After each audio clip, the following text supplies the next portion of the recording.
Good morning, afternoon, and evening, wherever you are, and welcome to NerdTube. And the world has gone insane. This is our weekly current affairs podcast where we talk about what's happened in the last 7 days and maybe a little bit beyond. And I'm here, first of all, with Vokta, who was here last week. How you doing, mate? Maybe a little bit beyond. What? Something is. Can you hear me?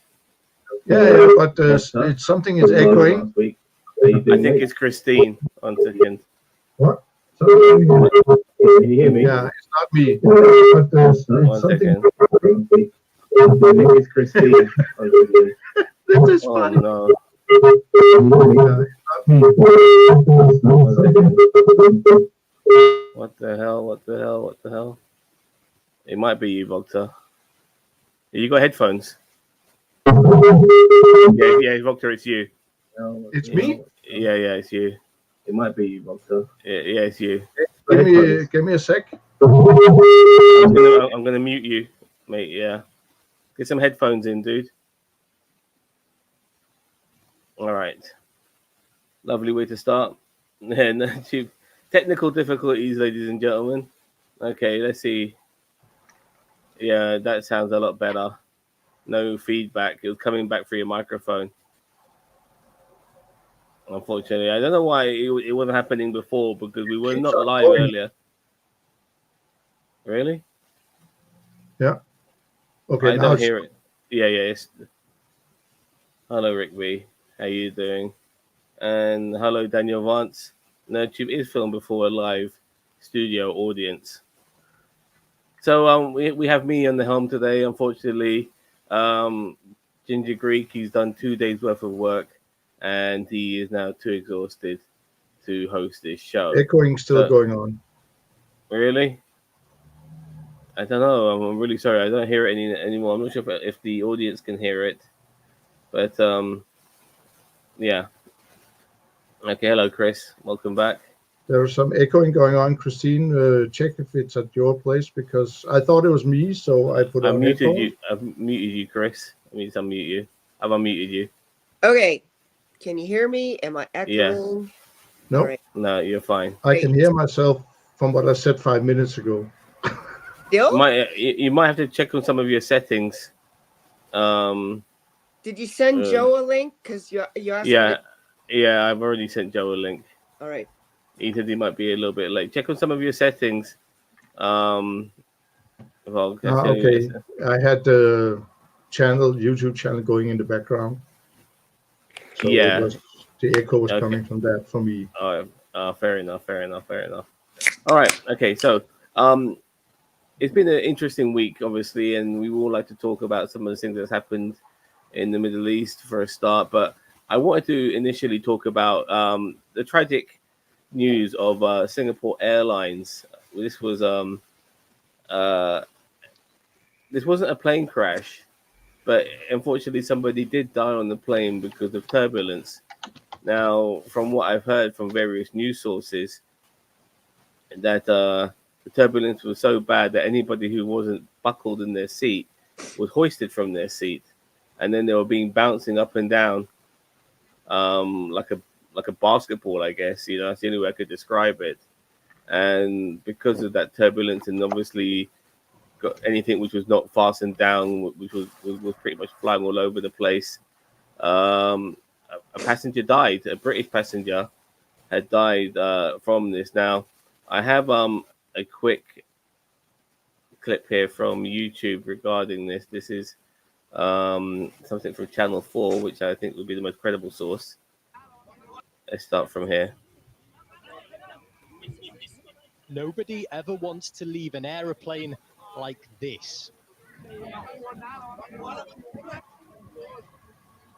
One of dozens of people injured on a flight from London to Singapore. Severe turbulence. She had a baby. Suddenly dropped, throwing them out of their seats, luggage out of lockers, and objects all around the cabin. Holy shit, that must have been some kind of turbulence. From the UK, Yeah, didn't make it out alive. Yeah. It almost looks like Cause the for plane the had been death upside initially down. assumed as heart failure Yeah. or heart attack. This is a British passenger aged 73. Oh, The British man's wife was among those taken to hospital in Bangkok.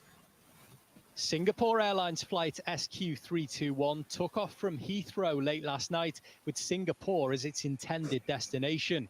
But at 8:49 a.m. UK time, the plane suddenly hit extreme turbulence over Myanmar that lasted for almost a minute, dropping about 150 feet in just a couple of seconds, Shit. according to tracking company Flight Radar 24. Jesus. Around People 15 have been minutes flying. later, the plane diverted its course to Bangkok, where it made an emergency landing at 9:45 UK time. Although the cause of the turbulence is unknown, there had been thunderstorms in Myanmar where the plane flew over. Singapore's government has sent investigators to the Thai capital to try to work out how a routine flight ended with one person dead, several injured, and many terrified. I'm So sorry, that's pretty but turbulence that's the gist of it. happens. I don't understand why there's this big investigation. Turbulence happens. Sit your ass down, put your seatbelt on when you're not going to the bathroom. And Yeah. I feel for the family and for the gentleman who passed away. My condolences. Damn.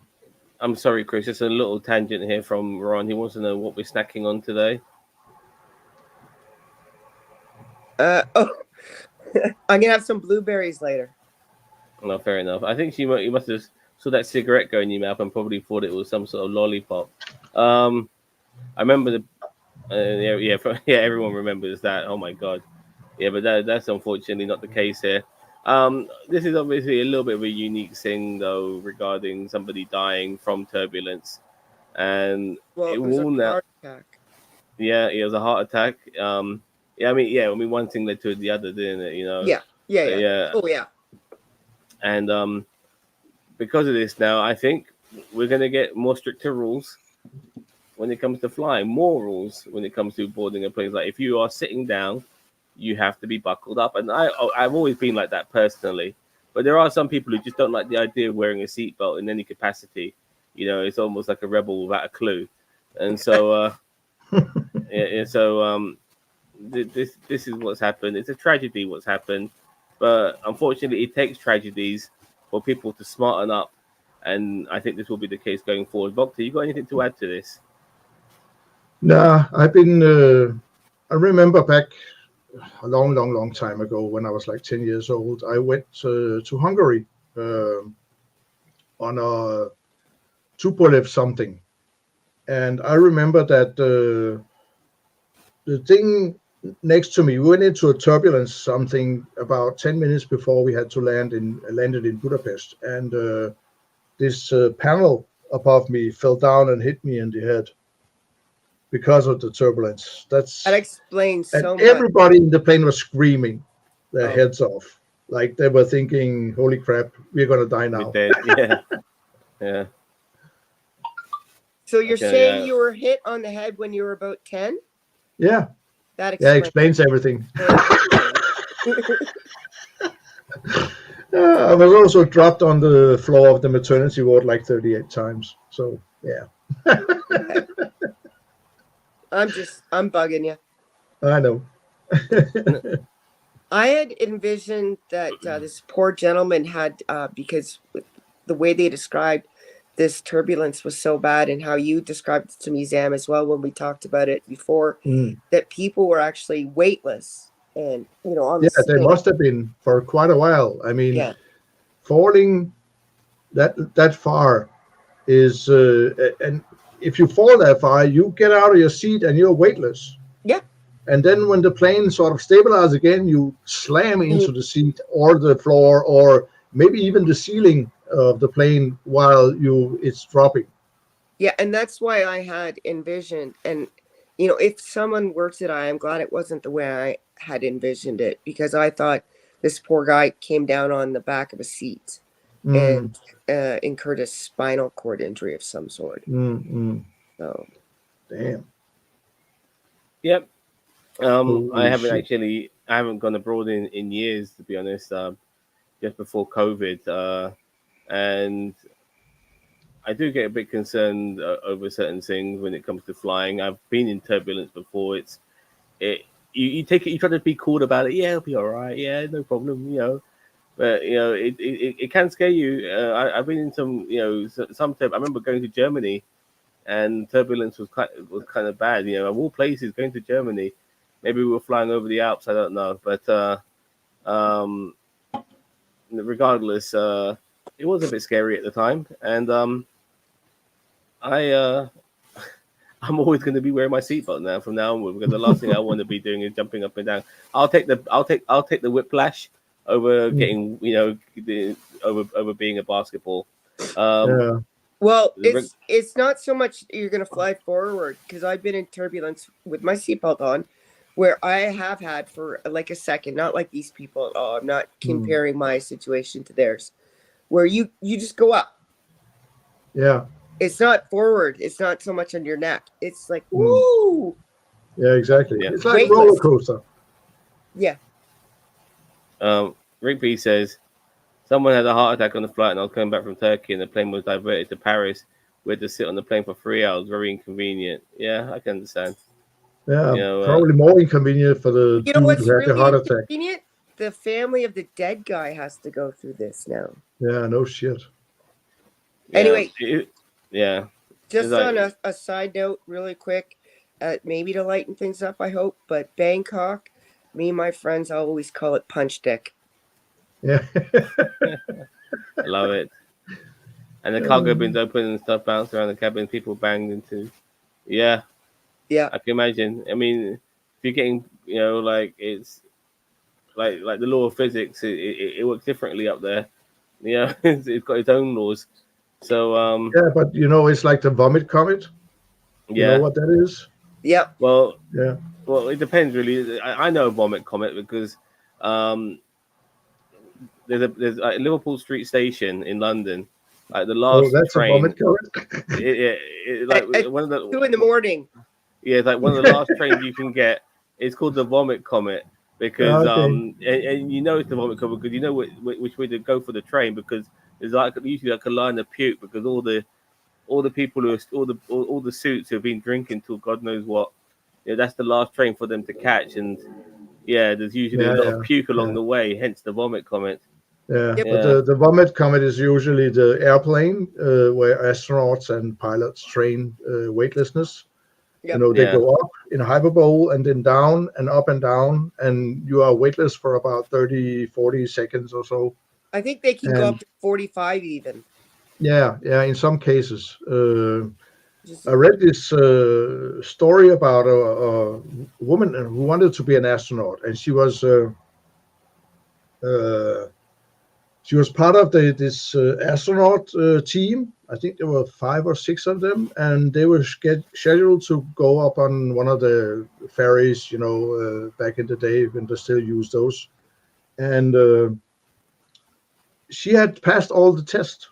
9Gs, spinning around, everything, and then when she went on the Vomit Comet, it turns out her body couldn't accept being weightless.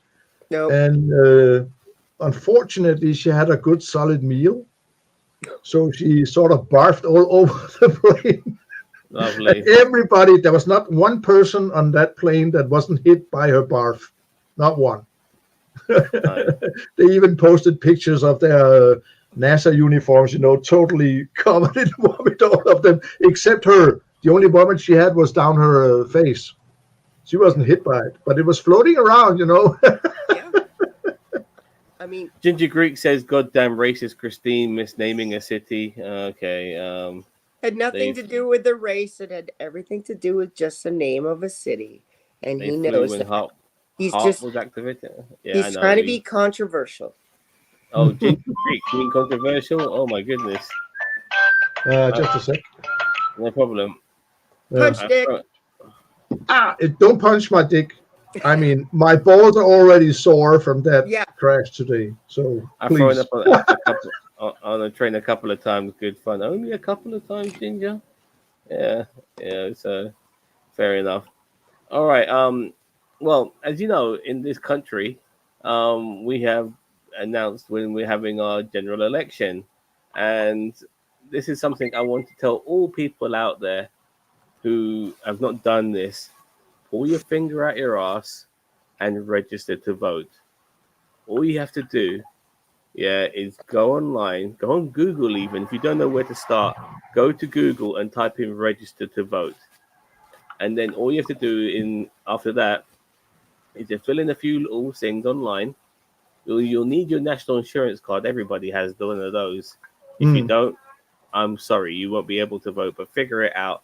I mean, you won't be able to get a fucking job. So, a national insurance card, you obviously have one. Put your details in and get yourself registered to vote. Okay? More people need to fucking vote in this goddamn country. It is fundamental. The apathy for voting drives me nuts. Not enough people who it's their best interest to vote. Too many people but the who problem vote with against this is, if I may interrupt you. Yeah. In Denmark, the voting percentage for the election of the parliament is 87%. And they still vote a shitload of assholes into parliament. It's still right-wing fucktards and left-wing pieces of shit. I call them hat ladies after those ladies back in the day before the women got to vote. They were like rich ladies taking care of the poor, pouring soup up to them and all this shit. And our most left-wing party has turned into this now. They are more parliamentarian than really, how should I put it, left-wing. And it pisses me off to no end, because when I look at the political parties in Denmark today, especially everybody in parliament, we don't even have a left wing, not a real left wing, because they're all either middle or all the way out to the right, almost fascist-like. Proper left wing done. At least, and it's not good that they're voting these parties in, but at least like 80 or whatever you said % are actually getting out there to vote.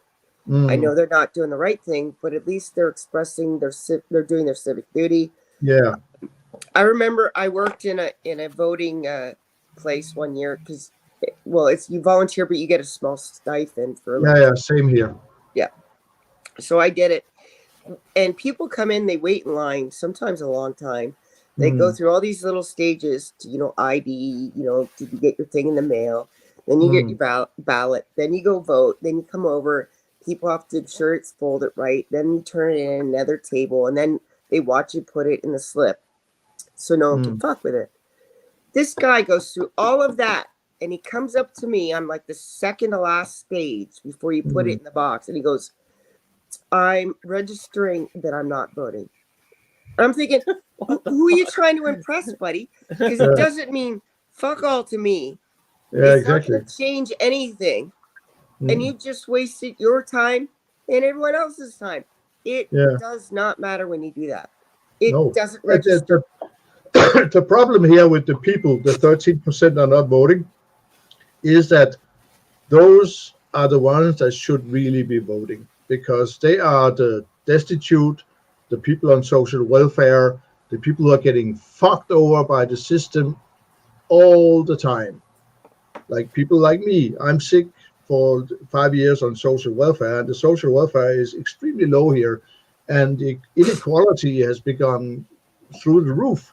And one of the reasons is that these last 13% that don't vote, they think that their vote doesn't have any significance. But we are talking about around 200,000 people. If they voted, they could vote a whole new party into parliament that could almost be enough to do a government. And more younger people are eligible to vote now as they've gotten older. It's scaring people like the Tories. And sorry, Chris, but just want to get to this comment here from Ron. Who even knows if our votes even counted? Well, I can tell you in this country they do, because the Tories, when it came to local elections, got absolutely smashed to fucking pieces.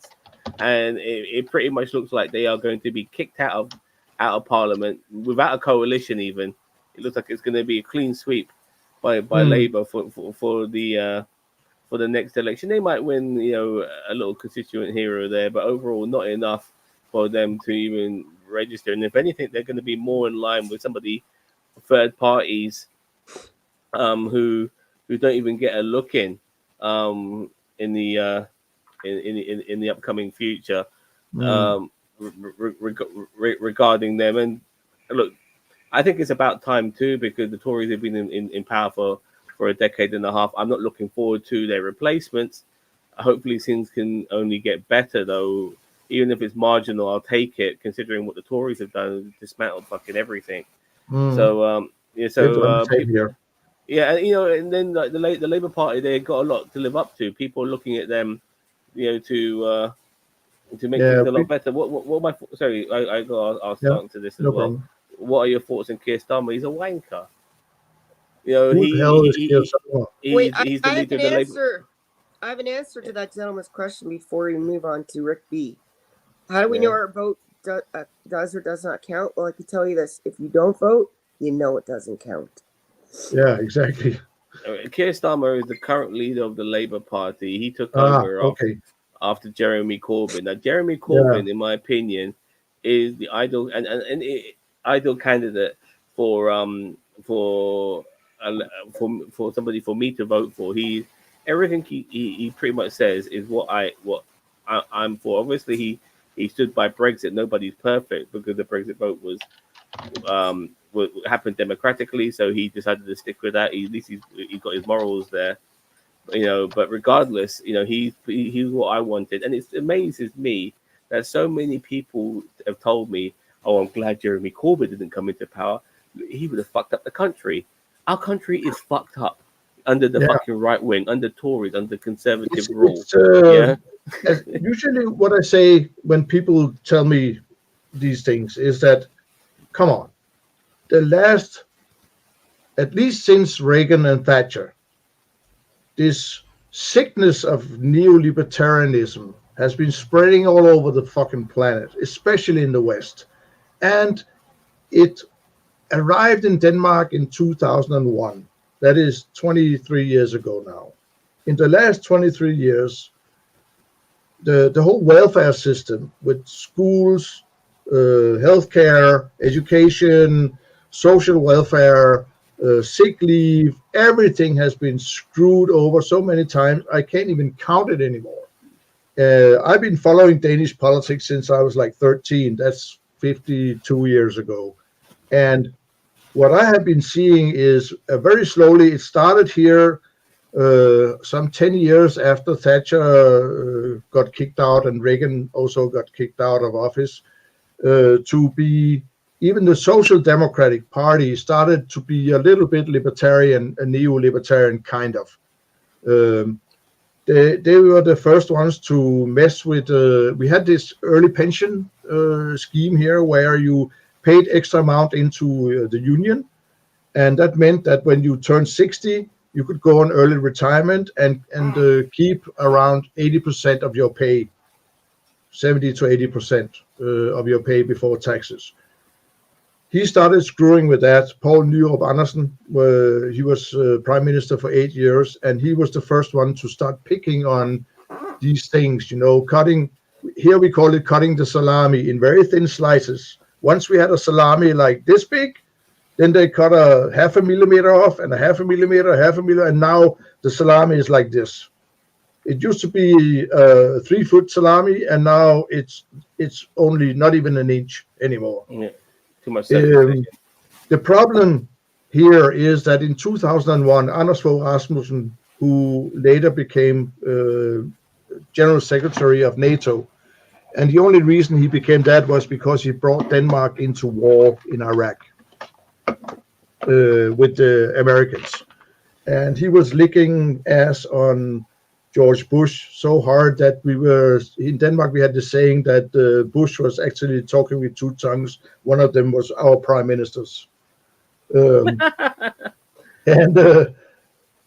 What happened when he was in government, he wasn't in government more than like 3 or 4 years, but the one who took over from him, Lars Løkke Rasmussen, he was just as big an asshole towards the system. And they had the power for about 10 years. after that, it was the Social Democrats' turn.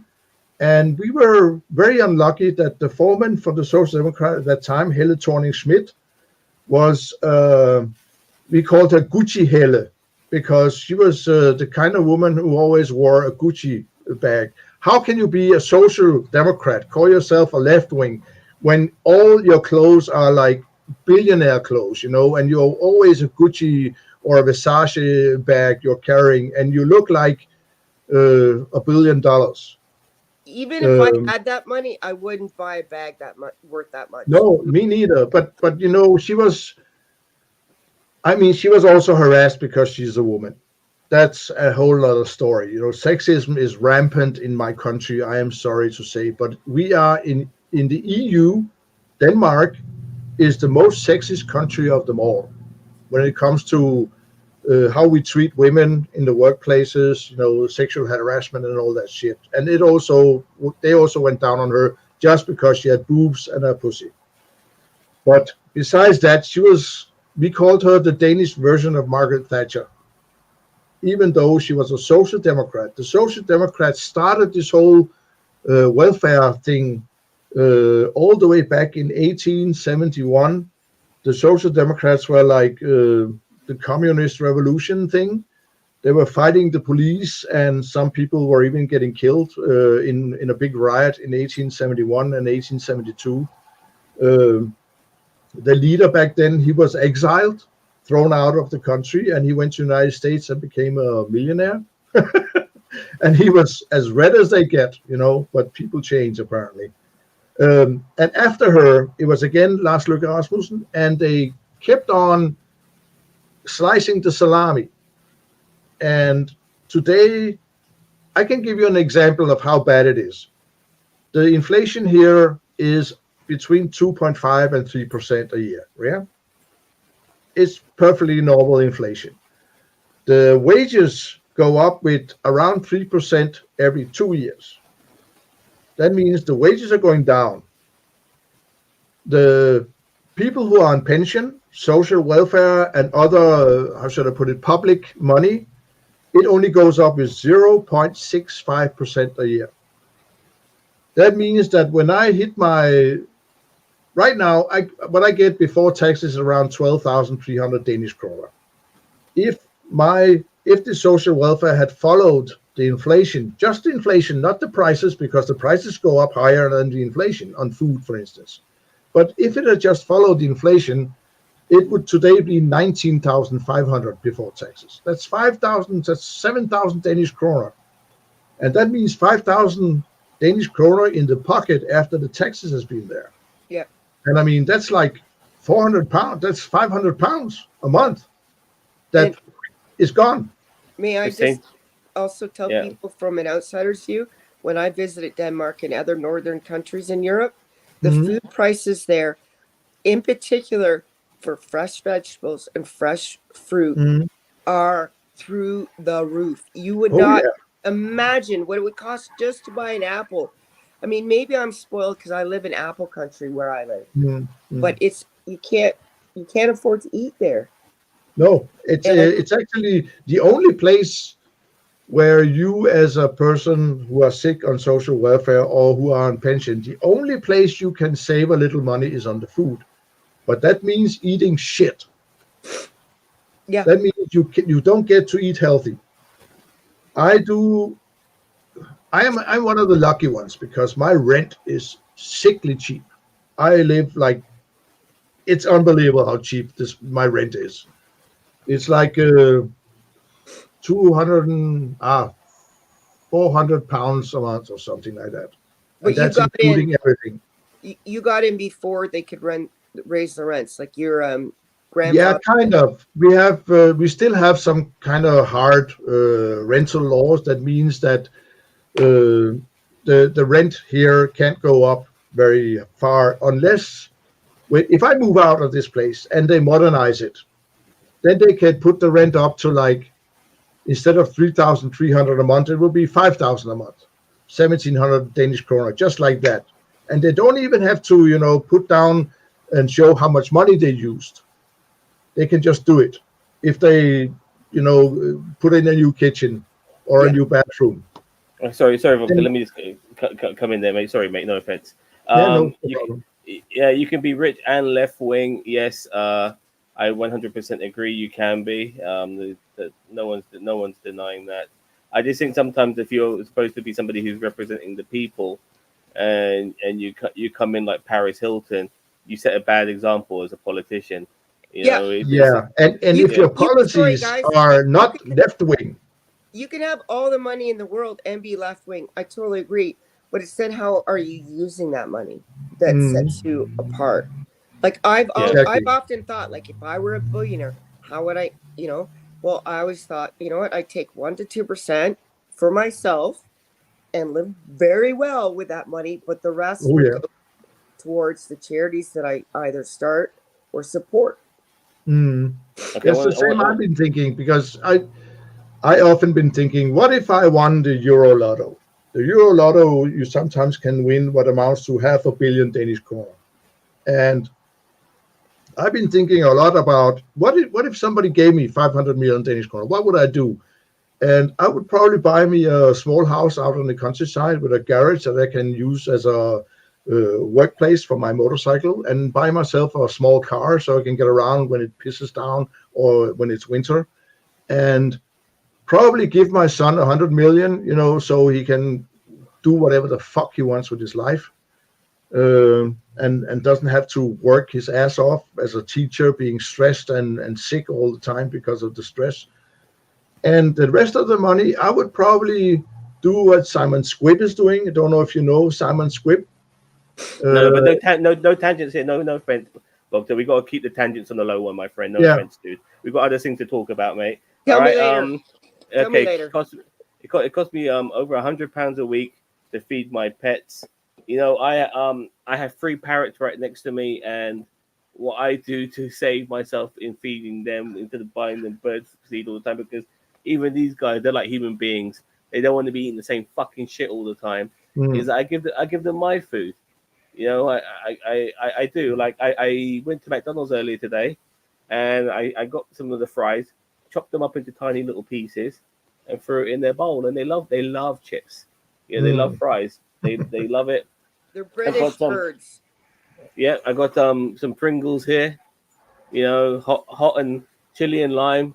They've got 2 bars out of 3 when it comes to the spice meter.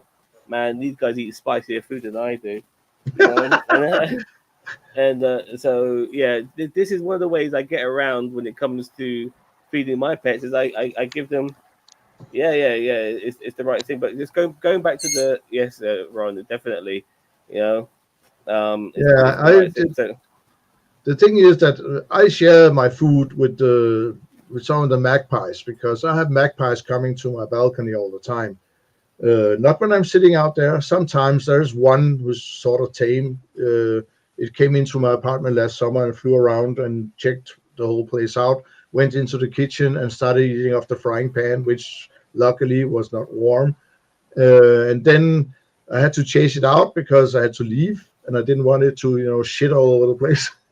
And after that, I started sort of when I eat my dinner and there's a little leftover, I always put the plate out on my little coffee table out on the balcony. And when I check next morning, the food is gone, and there's traces of magpie. So enough. they are. I love magpies because they're smart. Anyway, back to the voting. As I said earlier, about 20 minutes ago, we need to get people to vote. It's fundamental. Yeah. To vote. I think what it is like for me. I remember when the Labour Party came in, the new Labour Party under Tony Blair came into power, and nothing changed. Like people were mockingly calling them the Red Tory Party and stuff like that. They called themselves New Labour. They were doing everything you wouldn't expect Labour to do. Tony Blair? Yeah, I parked outside his house once and was eating a kebab. This is not number 10 Downing Street. This is after he left office. I parked outside his house once. I was eating a kebab, and then 2 policemen with machine guns came outside my outside my car, and I realized I shouldn't be here. And then later on, I researched what was so special about that place where I parked my car, and that's where I found out Tony Blair lives there, which is why they got armed police officers there. which is why there was a big fucking parking space there. But regardless, when Labour came into power, I think it made a lot of people disillusioned because they never changed anything. We still went to we still fucking brown nosed the Americans and went to war with them. We brought in student Same loans. shit here. What these guys are supposed to be different. And finally, when somebody does come along who is significantly different, like Jeremy Corbyn, who is going to be powerful for the people, he gets trashed by the media and trashed by a majority of the population who he would fucking help. Same shit here. Same shit here. We have this dude from. We have a party called Enhedslisten, which is a coalition of the Greens and the Reds and some commies and whatnot. It's all kind of left wing, or they used to be. And there was this one guy, Pelle Dragsted, who is kind of who was for a long time their spokesperson, because this party has a very flat structure. There's no foreman or whatever in this party. So he was kind of their spokesperson for 10 years or so. And while he was that, he was very red, he was very left. He wanted to, put up more park benches for the homeless to sleep on and stuff like that. And in the last 12, 13 years, he's kind of changed. And somebody are still calling him a communist. And I say, when I see that comment, Pelle is a communist, blah, blah, blah, from some asshole like Rick here. I usually write in, for instance, on Twitter, if that person is a communist, my dick is the Pope. You know what I find bizarre? Let me just get to a couple of comments here. They didn't confiscate my kebab. It's not. We don't say kebab, mate. We're Brits. We say kebab. But what it is that I used to do the night shift, and when I did the night shift, there was only a few places open. I found this kebab shop near Tony Blair's house, and that's where I parked my car because I needed to park somewhere and eat it and listen to music. And that's when the police came up, and I realized I should get the fuck out of there. Jeremy Corbyn is a lovely guy, but would have been a shit. We'll never know because we never gave him a chance. Because when was the last time we gave somebody remotely on the left side of center, not right of center, but on the left side of center? When have we given these motherfuckers a opportunity? Never. So it will be nice. Now I've lost my train of thought, so somebody say something. Okay, it's important to vote even if you think you're in the minority. I'll give you an example. Exactly. This won't work every time.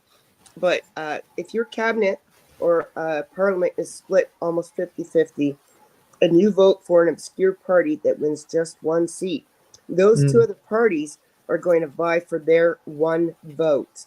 So they can ask for a lot of things. And that happened out in BC, British Columbia, here in Canada, where one man who fought for the people, thankfully, had the two major big parties, conservatives and the liberals, don't let that name mislead you, they're not very liberal, had to negotiate with him to get him to vote for their bills.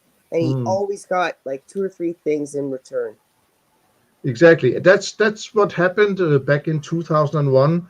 And also after Helle Thorning, that Thatcher clone Social Democrat. In those 2 periods where it was the right-wingers, a right-wing government, they were a minority government every time. But there was this party, the Danish People's Party, that I call them, it's DF. I call them the Danish fascists because that's what they really are. And they were a very small party, but they had just enough mandates in the parliament. So anybody who wanted to be in government, they went to them. And at that time, the Social Democrats, they thought of the Danish People's Party as, how should I put it, a party that shouldn't be in parliament because they are assholes and racists and whatnot. But the right-wing governments thought that's not a problem. As long as we can keep the power, we will give them whatever they want. And they got a lot harsher immigration laws, harsher everything harsher against especially the Muslims. And it's illegal in Denmark to discriminate against you for religion, color of skin, and all that. But you can make laws that sort of hit Muslims more than white people. You know what I mean? Yeah, Some laws are white people broken. will also be hit by these laws, the poor, the sick, the handicapped, whatever. But it will mostly hit Muslims hard. For instance, we have in Denmark, we have ghetto laws. Listen to this. In Denmark, we have ghetto laws. We have a law that says if you live in this certain place where over 50% of the population is Muslim or brown people or sick or single moms, social destitute people, whatever. If you live in this area and commit a crime, the punishment is double up. And this is in Denmark. So how do people in this underfunded, probably less educated people, not because of them, but because of the system, have any chance of building themselves up and getting out of these situations? Yeah, they can't. And the thing is, with this ghetto law, there's also put into place a law that says if you have a 15-year-old son, 15 is you're not a minor when you're 15. If you commit a crime, you get punished like an adult. And if you have a 15-year-old son, say, and you're a Muslim and not very rich, and you live in one of these ghettos, and he commits crimes, they can kick you out of your home with the law in hand. The whole family. So how can you punish people that haven't broken a law? They're not getting punished, they're just getting thrown out of their apartment. That's a punishment. Yeah, well. Yeah, crime by And these association. laws all came into place under the social democratic government that I was talking about earlier. That's like when Stalin said, if someone goes against me, I'll kill everyone in your family. Mhm. Second cousin, Exactly. third cousin. This is mob. It's like mafia, if you Yeah. ask me. It's I mean- getting like that. It's getting like that with government just generally. You know, Hitler the did mafia. shit. Hitler The did thing shit is like that people are kind of protesting, but they keep on voting for the same assholes. It's the same like I was talking about the whole social welfare thing, and also the welfare thing with the hospitals and everything. Yep.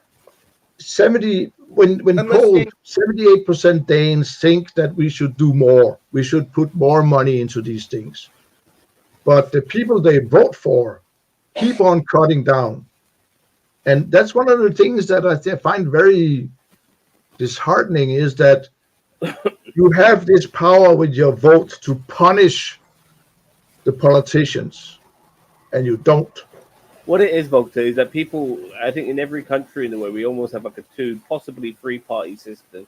And people don't want to vote for somebody they don't know. It's almost like the better the devil you know than trying to vote for somebody else. And that's a shame, really, because I personally would happily vote for fucking Count Binface every day of the week. It's going to get to a couple of some comments here. Ron says, like, Bernie Sanders in the USA. Yeah, you know, Bernie Sanders, by the way, like, the only time the Democrats remotely pulled their finger out was to stop Bernie Sanders being the fucking president, the electorate, whatever the terminology is, but the person who could run for president for the Democrats. And they made sure it was Joe Biden. And they were so lucky for COVID. Because if it wasn't for COVID, Donald Trump would have remained in power. If we get a left-wing prime minister, this country would be bankrupt. The next Zimbabwe. You don't know this because we haven't had an opportunity, dude. The country is bankrupt, by the way. Yeah, we might as well be the next fucking Zimbabwe. A pound of shit since we fucking left Brexit. What are you on about? Bernie, sorry, I'll get to you, Chris, after in the comments. Bernie. Yes, you're damn right. You know, because I want something different. You know what I mean? Apparently, Volta, you think anyone with a different opinion is a fascist? And that's just pure bullshit, because I have never ever said anything remotely like that. Ignore him. Yeah, either you know he's a bit of a fire starter, a twisted fire starter. I have Trump this for you, you know. Yeah, Trump recently sent out a fundraiser that said he'll be checking voter rolls for those that didn't vote for him. how that's not voter intimidation. Yeah, you're damn right. I've got something on Trump I want to show you a little bit later. Go on, Chris. Yeah, about the whole healthcare thing in your country, Boxer, the same is sort of happening in the United States when it comes to gun control. A vast majority, I think, like, don't quote me on this, like somewhere into the late or high 60s to high 70% of Americans want some form of gun control. Yep. Not to lose their weapons, but just, you know, a cooling off period, a background check, and proper training. And a health then check. you can have all the guns you want. A mental health check. Yeah. Exactly. And this whole in that's what I see here also. You know, when polled, the majority of the people, like 78 to 80%, wants more welfare, better education system, more money for the poor, more money for the pensioners. And we should, sorry, before you go on, we should make that distinction. For a lot of Westerners conflate welfare with just people getting food stamps. What he means Exactly. by welfare, sorry, what he means by welfare is roads, fire department, police department, schools. Yes, safety nets for the unemployed, people that get injured, the disabled. That is what he's encompassing there, and more. Not just a welfare queen.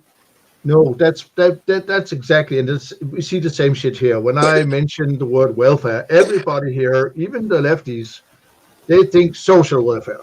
They think people who are unemployed and not longer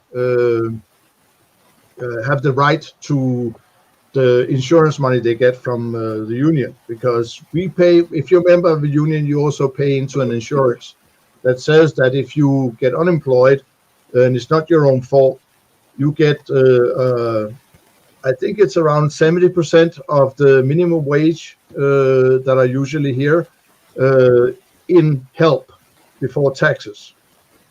And the thing is that they have cut this down from, it used to be 7 years you could be on this insurance and not work. And there were no obligations whatsoever. The only obligation were that once a week you had to go into the union and get a stamp to say that I'm still unemployed. That was all. Then they changed But it. you paid in advance for this. Oh yeah, and it was Yeah. expensive. Yeah. But the thing is that in the old times, like 30 years ago, you got a 80% tax deduction on that insurance money that you paid. Then what they did was, at the same time, where they took away some of this that you could get your tax to pay some of this, they went from 80% to, I think it was 45%. And at the same time, the number of years you could be unemployed went from 7 to 4. Today it's 2. But you still pay the same insurance, and now you only get 20% of the insurance money is deductible. That means that your insurance has gotten more expensive. Going to, so that you can't have it. Where's that money going to now? To the unions. I mean, the unions here, you won't believe how much money they have. I just saw, about a month ago, an article in one of the good papers here. It's kind of left-wing, but not quite. They had this long article about how much money the unions have here, because nobody's striking here either. There's no strikes. I haven't seen a real strike here in like 30 years. And the money that came from this insurance, is usually put into kind of a savings account. Yep. Where if we went into strike, we would get our pay anyway. That means all the pay, not just, a percentage. If I earned 200 kroner an hour and I was on strike, I would get 200 kroner an hour while I was striking. But nobody is striking here. And that means that piggy bank, or whatever you want to call it, is growing by 2-digit billions a year. And that means the people that work in those unions are giving themselves pay raises. They're Oh, making yeah. new positions up so they can hire more of Oh, their yeah. buddies, so they get money. You see, the inequality in pay is not just the private corporate CEOs and stuff who now earn like 200-300 times more than a worker does. It not just them, but the union leaders. Many of them earn like 2 million a year, which should be unheard of, because a normal worker here earns about 350,000 a year, 400,000 a year, and their union leader earns 2 to 3 million a year. What the hell? That's like 10 times the amount. That's fucking sick.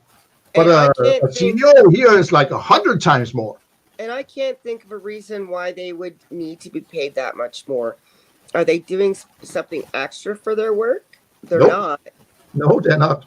Look, No, what, no, no. honestly, all of this is understandable. What pisses me off the most is more than these motherfuckers earning this money, because that shit is annoying as fuck. But this stuff would stop if there was more people who are on our side of the financial factor of things, Mm. who would stop defending these motherfuckers and think that it's warranted for them to earn this money, not realizing that if it wasn't for people like me, you, and you, Yeah. And they the would be whole defending problem it. is like, yeah, go on. No, they require. Look, you know, when you go to Walmart, for instance, Mm. all these frontline workers whose jobs are ridiculed prior to COVID, and then these frontline workers end up being the most important thing in order to keep the society going.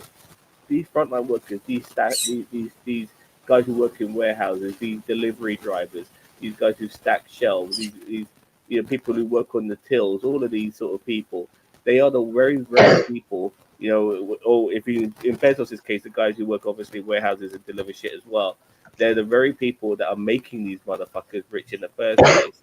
Yeah. I've always said, yeah, these people need to earn more money, because it's a two-way street. You want to be fucking super rich and live the life of Riley? Great. You make more money than you ever need. Pay your staff a bit more, Yeah. because they are making you rich in the fucking first Yeah. place. That's Yeah, right. Yeah, it's like the meme I big- posted sorry, yesterday. let me add something Yeah. real quick. The big argument is, well, it's their company, or they invented this company, they designed this company. Well, your company doesn't work without a labor force. Sure, Yeah. it's your idea. You deserve more for that. You started, you put the initial work in. Great. You deserve something for that. But Of course. you don't have it if you don't have workers. So pay them. And I put up a meme the other day, 2 days ago. If I make 1,000 kroner profit for a company an hour, why do I only get paid 150 kroner? Yeah, And exactly. I'm talking profit here. I'm not talking the whole shebang, because I know there's rent, there's power, and all, and You're things that talking- need to you're produce talking and net. stuff. You're talking net, and your productivity. I can't say the word. You yourself have made the company a net of 1,000, but you're Yeah. getting paid 100 for that hour. Exactly. And people, almost everybody, even the most left-wing people I know, started ridiculing me because they have rent, it's their invention, blah, blah, blah. Yeah, but come on. I said profit. I didn't say everything I was producing. I was specifically talking about what the profit came out of my work. Yeah. And Okay, yeah. I had to scold people. I mean, I had to scold some people that I thought were communists because they didn't read what I wrote. I'm going to give a spoiler away for the television show Billions here. I think it was in season 2 or season 3. There's a moment where the guy who's a billionaire, who's one of the main characters in the show, realizes that this issue he has with the law means he might lose everything. Yeah, Mhm. and they realize what him and his wife would have left if they lost all their money. They would have maybe about $300 million left, including their Oh, poor assets. things. And they were shitting themselves. Yeah, they were shitting the idea. Oh my God, we would be poor and all of this sort of 300 million. That's what they would have left. They are shitting themselves like they couldn't survive with anything more, because for them, the money is not just it's a tool. You know what I mean? And they and they need that tool in order to buy out their competition and all of that sort of shit. And that's one of the reasons that we're scared. But I have Yet a for 50 years, they could have spent $6 million for a year for the next 50 years. exactly. I have a little story, real life story. I think Christine, you know her. She used to be an atheist, doing atheist videos. Her husband was killed some years back in a car accident. Her and the kids were also in the car accident. Broken legs, bones, you name it. Everybody had it, but the husband got killed. Needy Homesteader, she's called. Knead Homesteader. That was not her original handle back in the day, but she started making how to put it, food on cans, like the supermarket. Yeah, it's called canning or exactly. jarring. And also pickling everything, from pickles to you name it, peppers, everything. She's homesteading. Yeah, exactly. And that's what her channel was about in the last 10 years or so. And I remember I commented on one of her videos and said, why don't you make a little business out of this? What's stopping you from, say, she could produce a shitload of things. Farmers market. Yeah, but I was thinking more on the line of, shipping things out to people, all over the States, not just the local community, or maybe just the local community. And I was asking her, what's stopping you from doing this? And she said, there are rules about what kind of refrigerators you have to use.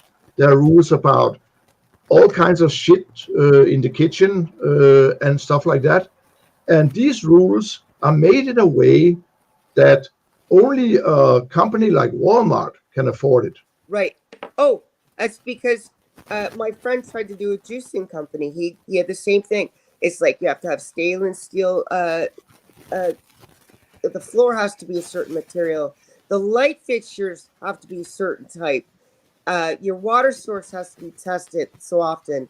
All these things, and it costs. It's freaking expensive. First. Yeah, and I, together with her for a very short time, I was communicating back and forth with her to find out what could she actually make money-wise. This was before her husband was killed. And we found out that she could actually make about $150,000 to $160,000 a year just selling to the local community.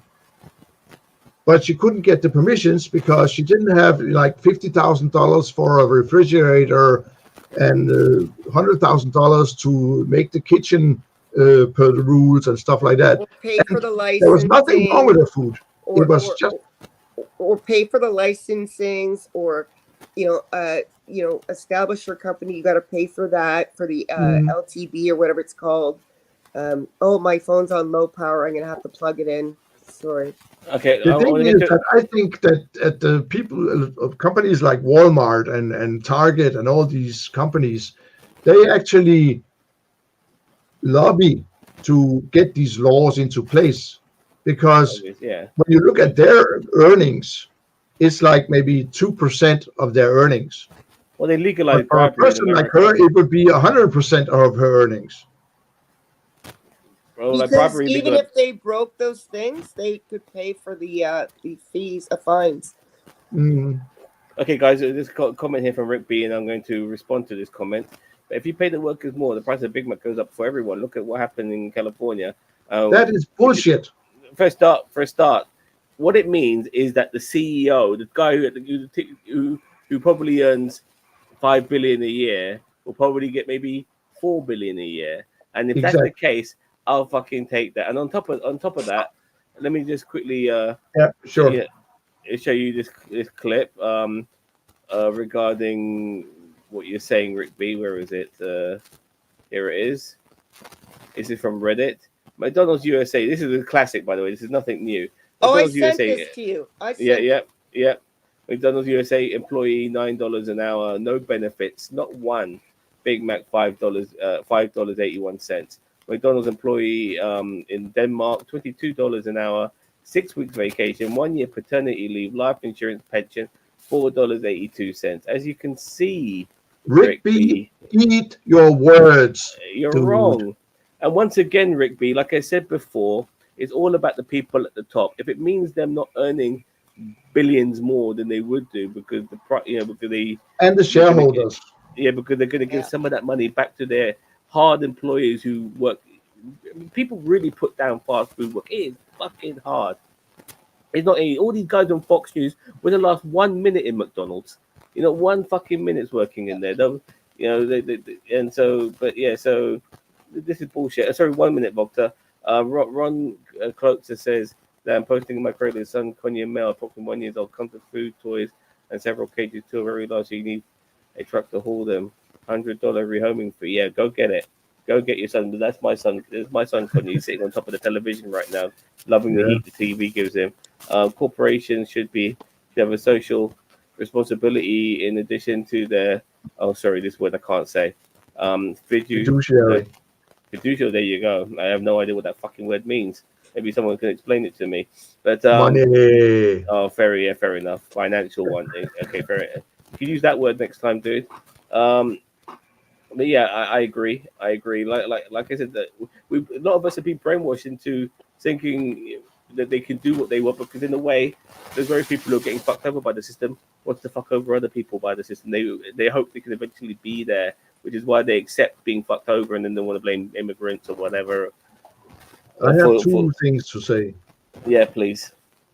One of them, an American economist who is actually a Republican, voting for the Republican Party for the last 40 years or so. He took all accounts from Walmart and tried to figure out how much should they put up the prices to pay their workers $15 an hour instead of $7.50 an hour.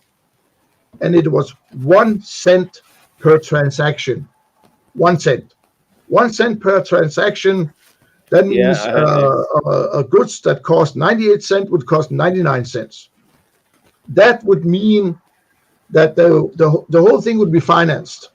The $15 work hour wages would be financed by that. That's one thing.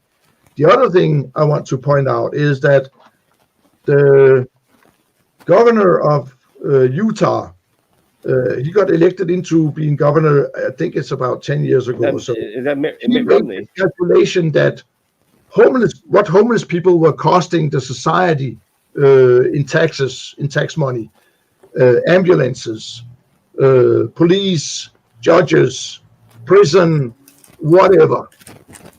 And he found out that if they gave a homeless person enough money to live on and a free place to live, a free apartment, that would cost 30% of what it costs to have them roam the streets. But the people wouldn't let them. The people were so pissed that didn't happen. So selfish and so unchristian, like I may add as well, because I've constantly said the libertarian mindset, which a lot of these fucking stupid American dickheads have. A lot of them like to call themselves Christian. It's an oxymoron. One belief goes against the other. But if they read their fucking Bible, they would know that helping the poor, helping the sick, helping the needy, helping refugees, these things are what it means for you to be a Christian. But all they give a shit about is all the anti-gay stuff. And they love wearing that bracelet. What would Jesus do? Well, what would Jesus do? What would Jesus do? Because I usually quote from the Bible when they start talking shit like that. Who were the persons that Jesus whipped and hunted out of the churches? The merchants. Yep. The capitalists. He beat the living shit out of them, according to the Bible. Yeah. So what would Jesus do? He would get out his whip and whip the shit out of them. That's what Jesus would do. Yeah. And Jesus would not condone gun violence either. Nope. And the whole McDonald's fallacy, just to put my 2 cents in there for a second, the only reason I think both of you have kind of glossed over this a bit, but I want to reinforce this to those that didn't hear. The only reason that money went up is because the shareholders and the owner of the company didn't want to lose a couple $100 million. They're still getting Exactly. billions, honey. They're not going on the bread line. It's Oh, okay. no. And the whole thing is that, and this was started like in the Reagan Thatcher period, where some laws were changed when you are a shareholder. And about 10 years later, they changed the laws here too, where a shareholder's, the money he gets out of his share is sacred. It's like a holy cow. You cannot touch it in any way. There was this Danish economist, I can't remember his name. He made a calculation that if every transaction on the stock market, for instance, is every transaction were taxed with 0.1% taxes, nobody else would have to pay taxes in the country. Nobody. And those people with the stock would still be making money. Oh, yeah. Those people make shitload of money. I mean, if you earn, like, let's say you earn $10 million a year from your stocks, and you lose 0.1%, come on. That's like nothing. That's like $100,000.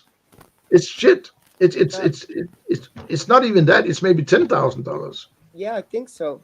It's not 100,000. No, Yeah. it's 10,000. I mean, come on. $10,000, and nobody else would have to pay taxes at all. And there would even be a surplus of money, because what he calculated with this was that with this 0.1 tax, it's called the Tobin tax, by the way. The income for Denmark, as for the state in tax income, would double. It would double. And the Danish budget right now is around 1 trillion Danish kroner, 1,000 billion Danish kroner. And this Tobin tax would bring in 2,000 billion Danish kroner. If Because- I were a politician, I'd run on this. Do you Of want course. me to make everything that our taxes pay for twice as good? I can guarantee you that I will do this just by passing one law. Yeah, Elect me. exactly. Comment here, Daniel Vance. Utah is predominantly the Church of Jesus Latter-day Saints, Mormon, a bit different than Christians. Yeah, I actually used to work for Mormons, which is ironic, or not ironic, but it's bizarre, considering I live in England, you know. But I remember my boss, he was just like how South Park portrayed them. He would like come in smiling, hi-de-ho, fucking real life Ned Flanders. But unlike Ned Flanders, I mean, not sure about Ned Flanders, but you always felt there was something behind the bullshit facade, you know. Like, I always have. I've said this before, but I haven't told you this, Voctor. I have a problem with people who smile all the time. Yeah, I think it's very disingenuous. You know, like Rishi Sunak does, and what was her name? That woman who worked for the educational secretary for Trump. Elizabeth, was it Liz something? Oh, please, somebody remind me of her name. You know, but she was always smiling. But no, not Elizabeth. Betsy DeVos. Yeah, she was always smiling all the fucking time. You know, Joel Osteen's another one, and you could tell that these guys are full of shit. You know what I mean? All the big pastors at mega churches. Yeah, all the fucking time. Like that. What's his called? The one that. I can't remember. But he looks like this. Yeah, Joel Osteen. Yeah, sure. Yeah, I think it's him. Yeah. Oh my God! No, every time I see him, I don't want to puke. I want to kill him. Well, look. To be honest, he's from a certain part of America where they're constantly having natural disasters, which is a lot of parts of America, fun enough. And a lot of people lost their homes under the latest natural disaster. And his mega church, which is like the size of a fucking stadium, you know. Kenneth Copeland, yeah, that's him. Oh, Kenneth, yeah, he's full of shit. He's a closet case as well. Oh yeah.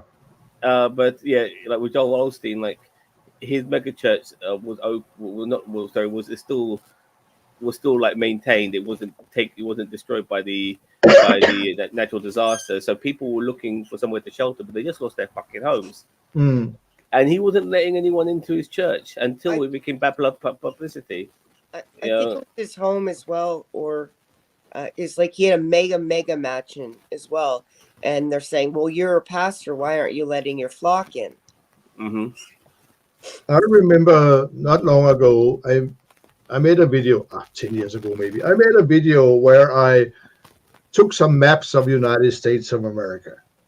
And I took a map of where are the most natural disasters, where are the most tornadoes, where are the most, whatever, floods, everything like that.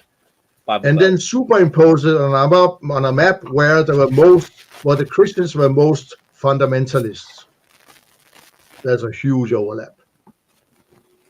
I mean, it's clear that if there is a God, he does not like you. Yeah. Yeah, exactly. And God Oh. really hates trailer parks. Oh yeah. So I want to start. No, whoa, you fucking. I shit on you. No, he done it not on me, but on my armrest. Thank God. I was preparing for him to shit, but he wasn't doing it, and then he finally does it. What and kind of luckily- parrot is that, by the way? It's a lorry. No, this is a sun con. Oh, hello. Okay. It's a sun. He's a sun conure. His Okay, name is but Sunny. what does he usually eat? Well, he eats everything. Okay. I give him all types of seeds and fruits and. Okay. Because I and- had a bird that kind of looked like a little like that, called a gold ear lorry, which is an Australian bird, and it has this tongue. It's about the size of a budgie. He's a parrot. He's a proper parrot. This guy. Yeah, but mine was also a parrot, but it Yeah. was a parrot that lived on nectar from flowers. It had this Okay. long tongue, and there was like a brush in the tip of the tongue, and it could, pull out nectar. So I used to like a feed it hummingbird. rotten bananas, was one of its favorites. Those almost fermented, Yeah. and rotten fruit, honey, syrup, all kinds of sweet stuff. And I had it for, I think it lived for 12 years or so. I was the only one in Denmark who had one because they imported like 20 and they all died except mine. Apparently, I was the only one who could keep that bird alive. I had never had a tamer animal, period. Okay. I mean, when I was sitting in the morning drinking my coffee, which I take with milk and a lot of sugar, I was sitting like this with my cup, and guess who was sitting on it sipping my coffee? My bird. Yeah. I poured some apple juice, and this fucker was right on the glass, drinking it all up, knocking it back. Yeah, he loves it. So it's gonna put it on climb the cage. The only thing I hated about that bird was that when it was eating like rotten banana and stuff like that, it was always, getting it on the beak and then shaking its head. So this rotten banana was just spreading all over the house. Yeah, they do that. I'm shit load of cleaning nibble the after food. that. Like nibble the food. I've got a whole bunch of food here. You know what? Fuck this food. And they just, Yeah, exactly. that's what they do. Exactly. And also, when it did its poo-poo, it was always runny, and it was often sitting on my TV screen with the ass out on the screen and just sitting down, and was just running down the screen all the time. Because birds don't pee, they eliminate both feces and urine at the same time. Exactly. And if it's a bird that doesn't eat, how should I put it, solid food, like mine didn't, it's runny. There's no way other. It's just pissing all over, so to speak. Anyway, all right. On to the next subject now. Look, we are going to video games, but it's video games we can talk about. Okay. Oh, Mm. as long as I can do the story I wanted to do later about the sports. No problem. You can do whatever you want, Chris. All So I made a video about this video game called Assassin's Creed Shadows, and it's been making the rounds recently because it's a game. I'm not sure if you played Assassin's Creed. It's a game which is there's been several Assassin's Creed games, and they're all set in historical settings, period settings, where it's all fictional. None of it's real, but they sometimes use like maybe real characters from historical events to maybe add to the drama and stuff like that. Like maybe like Leonardo da Vinci, he apparently knew the assassins was making their gadgets. Yeah. Or in World That game I War played. Yeah, I've or in heard World of it. War, yeah, in World War One, on Assassin's Creed Syndicate, a young Winston Churchill was telling the assassins what to do in World War One in one of the spin-offs of Assassin's Creed Syndicate, or the assassins themselves. They were knighted by Queen Victoria in Assassin's Creed Syndicate, or even but there's a scientific element to Assassin's Creed where there was a civilization before our one, and apparently Adam and Eve were part of the first civilization.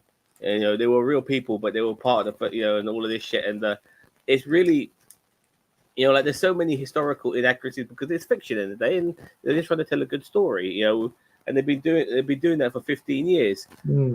Now there is a new Assassin's Creed game where you play as two characters. You play, one of them is like a proper assassin. It's set in Japan, and one of them is like a proper assassin, like a ninja, but like it's still an assassin sort of style, but with more of a ninja element. And the other one is a samurai. All right, and I know where you're going. Yeah. Now the samurai is actually a character that is really portrayed in history. His name was Yasuke. He was an African slave who ended up in Japan, and he was. Yeah, I actually read about him after the last podcast we did. So with this Assassin's Creed game coming up, you can play as either the ninja, who's a woman, and that obviously pisses a lot of people off because they're playing as a woman, and or you can play as the samurai, who's a man, but he's a black man, and that pisses off a lot of people as well. Oh man! So many people probably screaming about this. Obviously, the term woke has been used a lot, but you see, when people sometimes they tend to. But the thing is with woke is that they try to use it when it comes to cultural appropriation and shit like that, which is what they say. But this isn't cultural appropriation. This is history. This is actually something that happened, and they obviously it's fictionalized. Regardless, it's obviously fictionalized. But for once in the whole of Assassin's Creed history, you can finally play as a character who actually existed. You know what I mean? And it was usually you're interacting with historical characters. Now you're playing as one. And people are trying to call that woke when this person existed. Now the character allegedly might be gay as well. And some people are losing their shit over that for some fucking bizarre reason. Yeah. And I have a very short remark here. The word woke. I have been trolling a lot of assholes online with the word woke. Elon Musk, for instance. When he uses the word woke, it's always in a negative manner. And I wrote to him several times that woke just equals basic human empathy. Well, period. Everything. No, but look, my problem is that there's a film called there's a series called Shogun. Really good series, by the way. I highly recommend it. It's on Disney Plus or Hulu, depending where you are in the world. And one of the main characters is a white guy. Yeah. And he ends up in Japan and he works with the Japanese and all of that sort of stuff. Nobody's calling that there's a white guy in Japan. Nothing woke about that. The Last Samurai. Well, the Last Samurai happens to be Tom Cruise, not a Japanese guy. Tom Cruise is the last fucking samurai, a fucking hickneck from fucking USA. Nobody has an issue with that. Now, look, Rick B has a problem with this because Rick B is going to say no one cares about blacks in games. There's no shoehorning when this person historically existed. This is what makes the game so cool. There are Japanese games out there, by the way, where you have Japanese protagonists. There's no evidence this guy was a samurai. Yeah, of course, yeah, exactly. There isn't 100% evidence this guy was a samurai, but this is why it's fiction, mate. But this guy did exist. The writers themselves said they did it for what they never said that, dude. Now you're making shit up. The woke eco obsession with shoehorning identity politics into everything. If you want to look for it, Rick B. But look, let me show you something, Rick B. Because really quick to Rick B. Really quick. Hey, Rick B. I hope you're not a football fan because the NFL's gone woke. They made a statement about that dickhead saying they don't support what he said at that graduation. So you better stop watching football. They're woke. Look, and stop watching baseball or basketball also because they're all black. Look, this is a samurai game called Nioh. Yeah, Nioh, Nioh. And look at the protagonist, the samurai protagonist. This is the best clip I could find, I'm afraid. I'm not sure if I can zoom it in. He's a white dude. He's a white dude with blue eyes, blonde hair. You know? Are people losing it? Are you losing your shit over this, Rick B? You know what I mean? Are you fucking smashing your computer laptop right now? Smashing? How dare they make a fucking samurai game with a white protagonist? No one gave a flying fuck. You know what I Yeah. mean? Because with this particular game, why no one caring The- about the- this, Rick B? I No have one cares. I want to say one thing here. Ghost in the Machine. Go, Yeah. yeah, just the machine. Okay. The only reason people were pissed off that it was a white woman playing the main role is because it was a woman. Bingo! Exactly. Here we go. Comment here. This is an excellent rebuttal here from Daniel Vance. There's no evidence Abraham Lincoln was a vampire hunter, yet they made a movie about it as a vampire hunter. I find it offensive to my heritage. Yeah, and he also ended up with Bill and Ted as well. Remember that? Yeah. So, yeah, this is That's a good one. So, but look, once again, there is a blonde, blue-eyed, white geezer in playing a ninja. This game is pretty good, by the way, regardless of the protagonist. No one gives a fuck. No one No. gives a fuck. When But something if he had tits, they would give a fuck. well, Trust if he me. was, if that was a fro, and not a fucking blonde hair.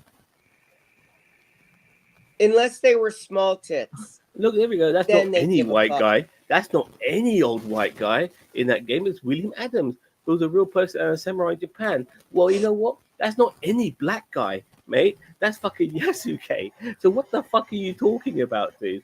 And once again, whether he was a samurai or not is up to interpretation. The game is fictional.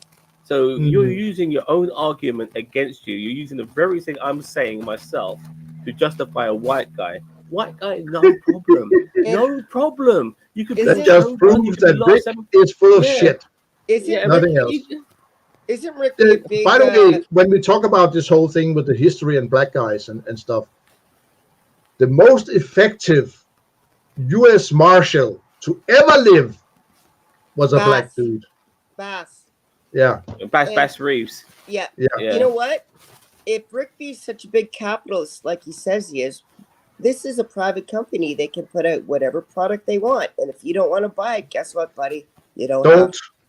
Yeah. And that's when it comes to things like that, the boycotting thing that some Christians do. And I remember Nike, when Nike sort of were woke, and Kaepernick. people were buying Nike shoes to burn them. And Nike was like, yeah, we're making money. Buy our shit, burn it, buy more, burn it.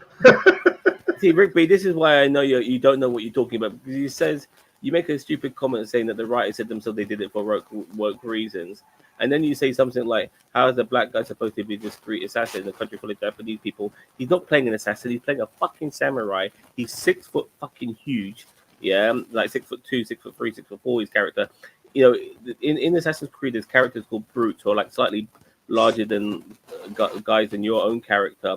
But this is the first time you are playing as a brute yourself, as a samurai, you know. So he's not supposed to be discreet.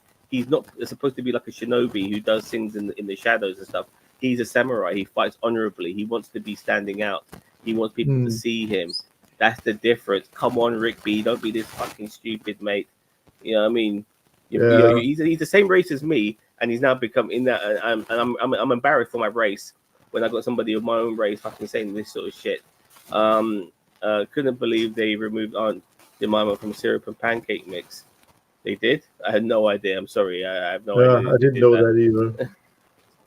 Being pulled off. And being while we're at this kind of subject with the food and stuff and black people, the dude who invented peanut butter, Yeah, he was black. he was black. Yeah. and it's a bit of considering the black or Asian crime wave in America. What is this? What are you talking about, dude? What does that have to do with a game?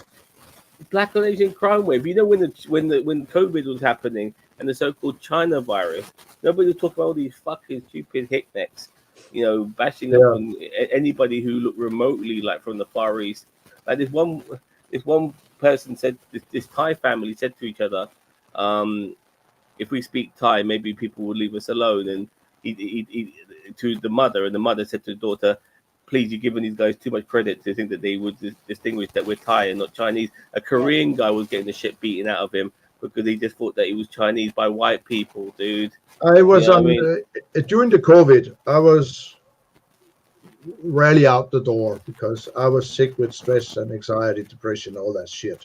It started in the COVID year 2020, and I had to go on a bus all the way to town for some kind of meeting thing. It doesn't matter what it was, but there was this. Everybody on the bus except two dudes were wearing masks, and they were bad mouthing an Asian woman, young woman, very pretty. She had the most amazing eyes. I couldn't see much else because she had a mask on. And I told these two fuckers to shut the fuck up and piss off the bus. And also told them to wear the fucking mask because the mask is not protecting you. It's protecting us, the rest of us. That is what the mask was for. It was for not spreading the disease. So put on the mask or fuck off. And they didn't want to. So the bus driver, luckily, was on my side. So he stopped the bus and called the cops. Because at that time, here you got a fine if you were not wearing a mask in public transport. Yeah. And When they got pulled out, put in handcuffs, and fined 10,000 krona each. Nice. What I found really, I found a lot of things strange about the whole I don't want to wear a mask, but being in Canada, when people said, I can't breathe wearing a mask, do you wear a scarf in the winter? Yeah. I do. And the surgeon who's operating for 8 hours in a row, Yeah. together with all his nurses and helpers and anesthesia doc and all that, all wearing masks for sometimes 8, 13, 12 hours. Yeah. And they have no problem with it. Yeah. You could, if you did a blood sample on them, the oxygen level in the blood was the same. You don't even have to do a blood sample. You just put there's a device you put over your finger and it counts your oxygen saturation. Yeah, A exactly. normal healthy person has anywhere from 89 to 100% oxygenation. A safe range where you're going to be okay is 94 and up. A surgeon or doctor went on TV, put 3 masks on, put this on her finger, and it was like 99%. Another doctor went on a treadmill with masks on, ran, and put it on, and he was fine. Guys, let's keep it here. But I want to mention my little mask comment. These fucking neo-Nazi wank stains. They have an issue wearing a mask when it comes to going into a fucking Target store or any convenience store because it's their freedom and stuff like that. Even though they also believe in corporations' right to run the business how they want, but they have no problems wearing their masks when they're fucking marching with their fucking Nazi flags. You know what I mean? On the streets, saying Jews won't fucking replace us. Anyway, and the thing is, I really want to stick to I need to stick to this subject. Yeah. All right. So people want to play a Japanese samurai. Ubisoft has shot themselves in the foot because people are not. They are buying the game. You're so wrong. Why you are just shooting in the dark? Because this game, when it comes to pre-orders, is killing it. It's killing it right now. I'm going to see, and I haven't even. Again, Ripley turns out to be a lying sack of shite. I'm going to see if it's a good game, and if it is, I'll buy it. And so you see, you're still going to buy it regardless. And you know what, Rickby? There's that guy in the game Neo. You don't give a shit about that, even though you're playing as a white person. So once again, you're giving that game a pass. And if people want to play as a fucking samurai, there's so many games you can play as a samurai, like Ghost of Tsushima. So fucking play that. You can play as a samurai. Yeah. And save yourself some money. But you know what? People are pre-ordering this game regardless. Even though I've been telling them, on the mountaintops, don't pre-order. Look, I have my issues with Ubisoft. It's nothing to do with a fucking black samurai. I'm not that fucking narrow-minded or that fickle. My problem with Ubisoft is that their games are very repetitive and they're very grindy, and they charge the earth to make you buy these games, and that's my problem with them. You know what I mean? Yeah. So yeah. Okay. Well, fair enough. Fair enough. Then don't. Then if you have a problem with a black person in the game, don't buy it. But if you say you're still going to buy it and sell, then your problem ain't that much of an issue. So, but they still, it's not perfect, Rickby, for fuck's sake. Nothing ever is. But it is also proven by Danish scientists, Swedish scientists, Norwegian scientists, health scientists, that the way they treated this whole COVID thing in Sweden cost a shitload of lives because they didn't shut down the society like we did here in Denmark. When you compare the two countries, they had 10 times the deaths of people who would usually not die in a year, 10 times the amount that the Danes had.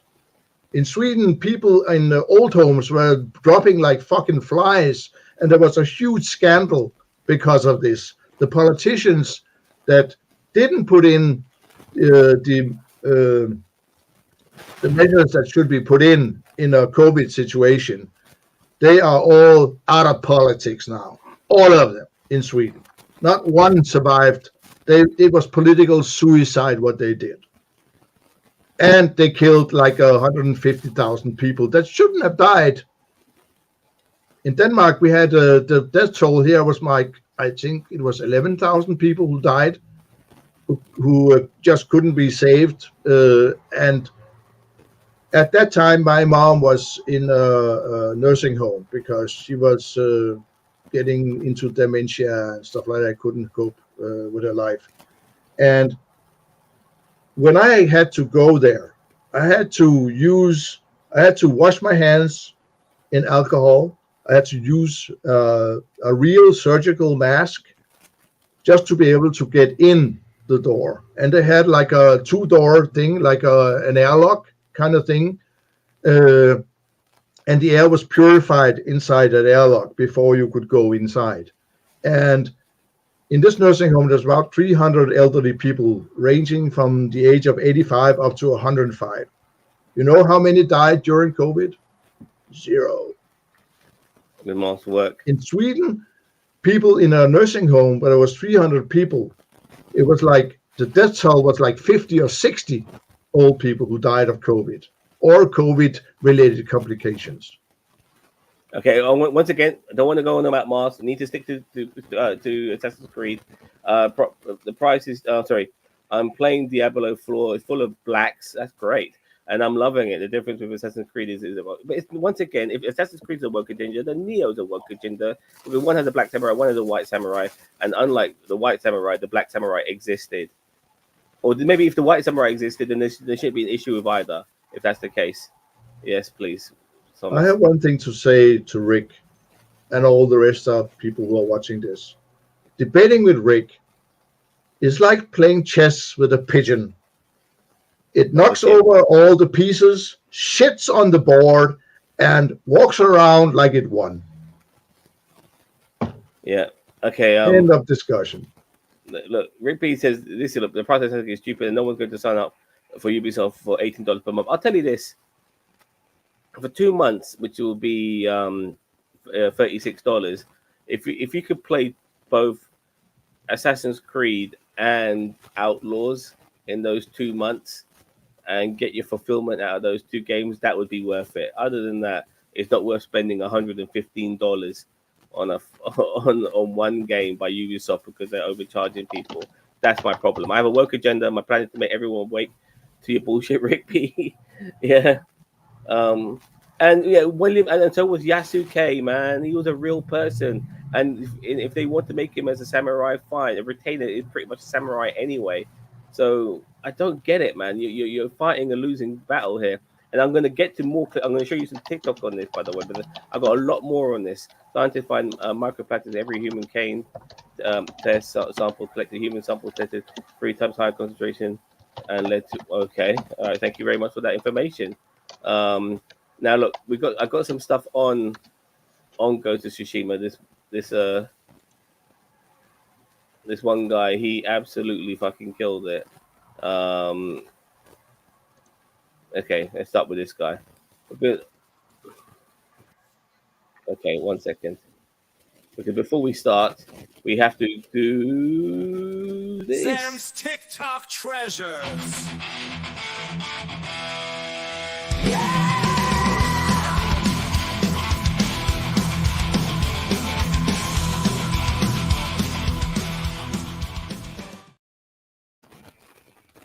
All right. So these are all people arguing on our side of the thing regarding Ghost of Tsushima. Listen to this guy. The first Black Samurai is being featured in a video game, and now people want the definition of samurai changed. He wasn't a samurai. He was a retainer. Even though Yasuke is considered a samurai by the professionals who study history and has been depicted as such in multiple pieces of media created by the Japanese specifically, for some audiences, a black samurai represents a glaring inaccuracy. It might disrespect Japanese culture with the provided historical inaccuracy. Benjamin Franklin never allied with assassins. Leonardo da Vinci wasn't even in Venice during that part of history. Some people that don't think Yasuke should be a playable character are expressing that opinion respectfully. But there's a very vocal group of lolly-loving, musty-mouth-breathing, deodorant-denying, fetishizing fiends that only care about accuracy when black people have the audacity to appear in fantasy. And they need to get over it or get some therapy. The first black... Okay. Oh, I love that guy. He's Never got- seen he's got- anything before this from him, but I love him. Well, he's got another one. There's another video from this guy too, because unfortunately there are some black people as well who are on the side of the people who claim all of this to be woke, and I look at these people the same way I look at Dinesh D'Souza and Ravik Ramaswamy and Nikki Haley and what was that name that black guy who wants to be vice president? I forgot his name. The bold one, who's a proper ass kisser. And Trump rips him apart and he still fucking kisses Trump's ass. Anyway, here we go. Check this guy out. First black Japanese samurai.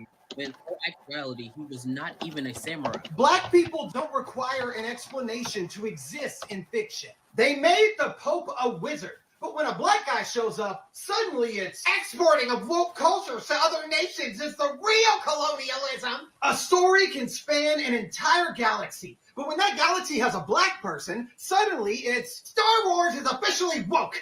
May as well call it woke wars now. there are people that genuinely believe that a talking bear, Making a goddess a dog and making a war general a waifu are completely valid creative decisions. but when a black person shows up, they need a peer-reviewed research journal to justify any bit of screen time they get. If black people ruin your immersion while you simultaneously recognize the humanity and versatility of species that don't even exist, you're racist. Turn off your TV and get some therapy. First black Japanese.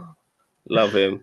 Oh God, I love him so much. And get some therapy. Okay, can you guys see this? No, Yeah. I Alright, haven't. let's check it. Okay, you guys check out this. No, no. What, bro? You good? What happened? It's the Assassin's Creed protagonist. Brother, I thought you were dying. I am. Alright, come on, bro. What does he look like? You. Okay, now that's gotta be racist. Fair enough.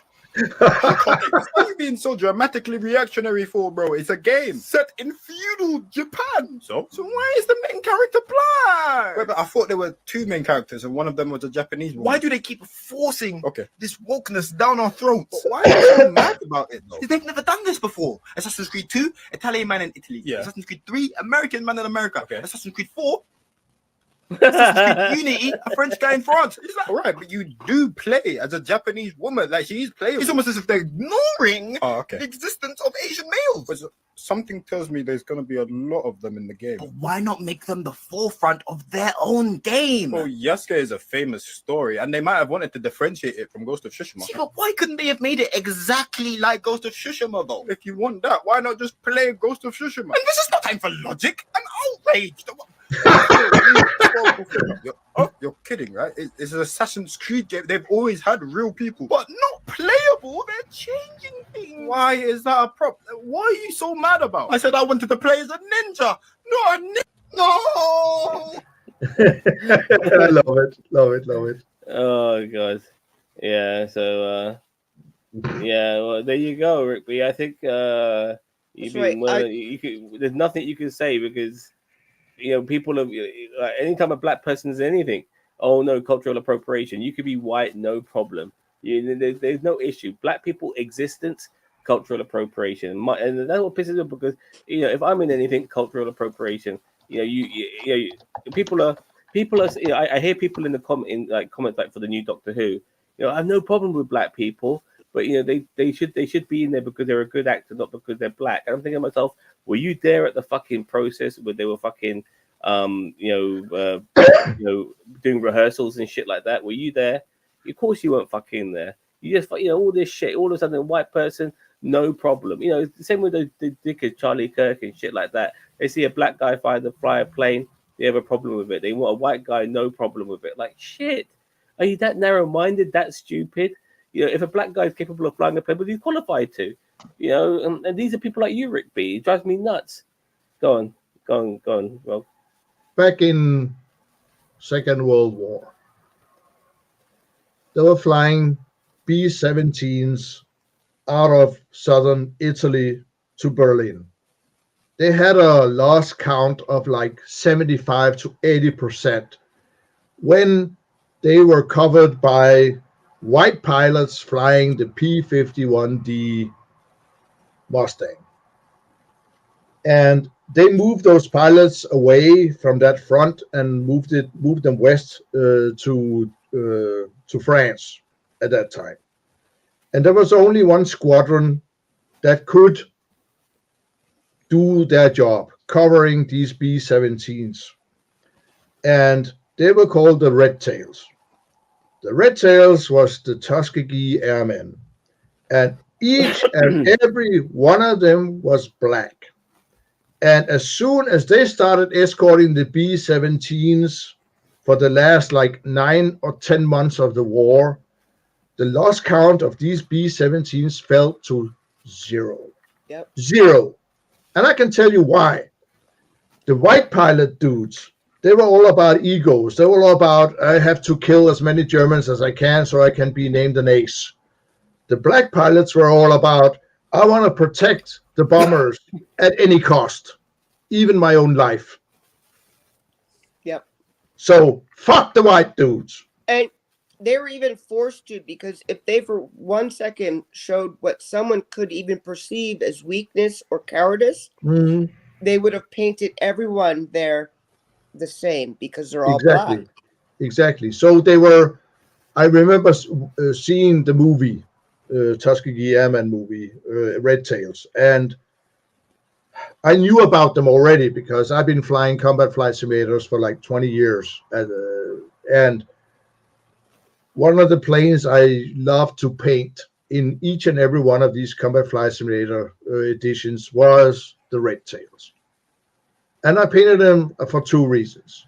One was to have at least one plane that was flown by black pilots out there in the community. And the other one was I love the Red Tail. I just loved the whole design of the plane, the way it was painted. I just thought, this is magnificent. And I did it for Combat Flight Simulator 1, 2, and 3. Guess who, when all the planes were built in North America, Canada, and the United States, guess who flew those planes to the UK? Yeah, it was either women or black people. Women. Yeah. And it was the same in the UK. I remember there was a TV series, very short one. I think it was BBC who made it. I can't remember exactly, but it's 15 years ago or so. In 3 parts, that was all about the women pilots who flew Spitfires from the factory out to the front.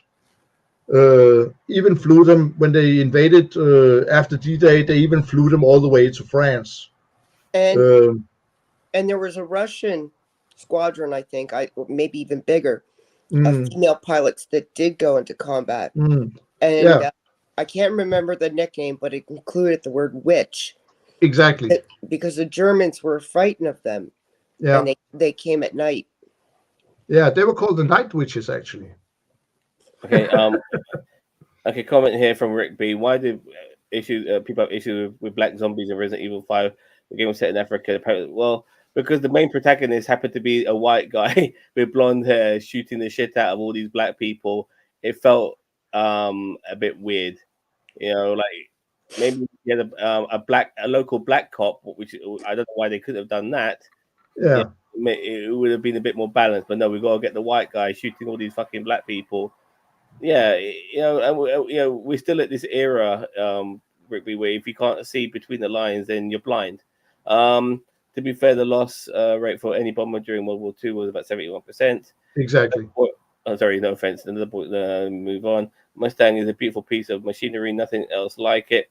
Okay, you win. Black people are the best. White people suck. Fair enough. Well, I'm glad he sees it that way. Okay, on to the next thing. And right now, what we have is oi geezer, cunt, cup of tea, love. Cheers, governor. Stupid English cunts. Wanker. All right. Just a couple of them, I'm afraid. Okay. First of all, it's this. Because it's nothing better than English people wanting to take our country back. Not our country back, our. This is something I see a lot. I've even seen people. I've seen these gammon motherfuckers have this shit tattooed on their arms about love our country and all that. We are. Also we are is fine, but but instead of saying our, they're saying our. We have exactly the same type of cunts here. They can't spell for shit, and they can't even express themselves correctly. Yeah. So. Anyway, that was fucked up, and this my one's roommate a bit more just put a Trump flag on his truck. I'm so embarrassed. Oh God.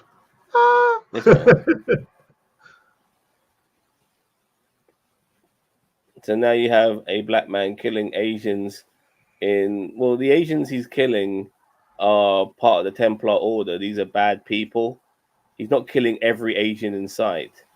He's not going around discriminating, and he's killing people who want him dead because and initially, if you saw the story, he looks like he's working for the people he ends up attacking because he was initially a mercenary who was attacking the wrong people, like the assassin character's home.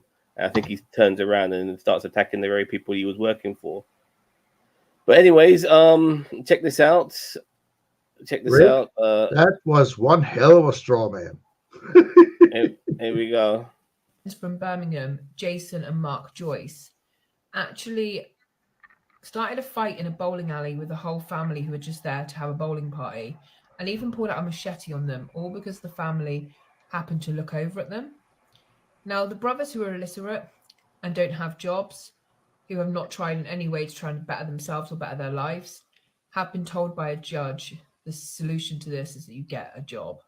Now, Jason and Mark Joyce actually launched into a tirade of violence and pulled out, like I said, a machete and a pool cue and actually glassed a man in the face. It happened in 2021 in a place called Rubery in Birmingham, and the victim was left with one broken eye socket and cheekbone and cuts all over the face, with one man even being so injured that he was forced to retire his job because he had vision problems and could no longer carry out his role.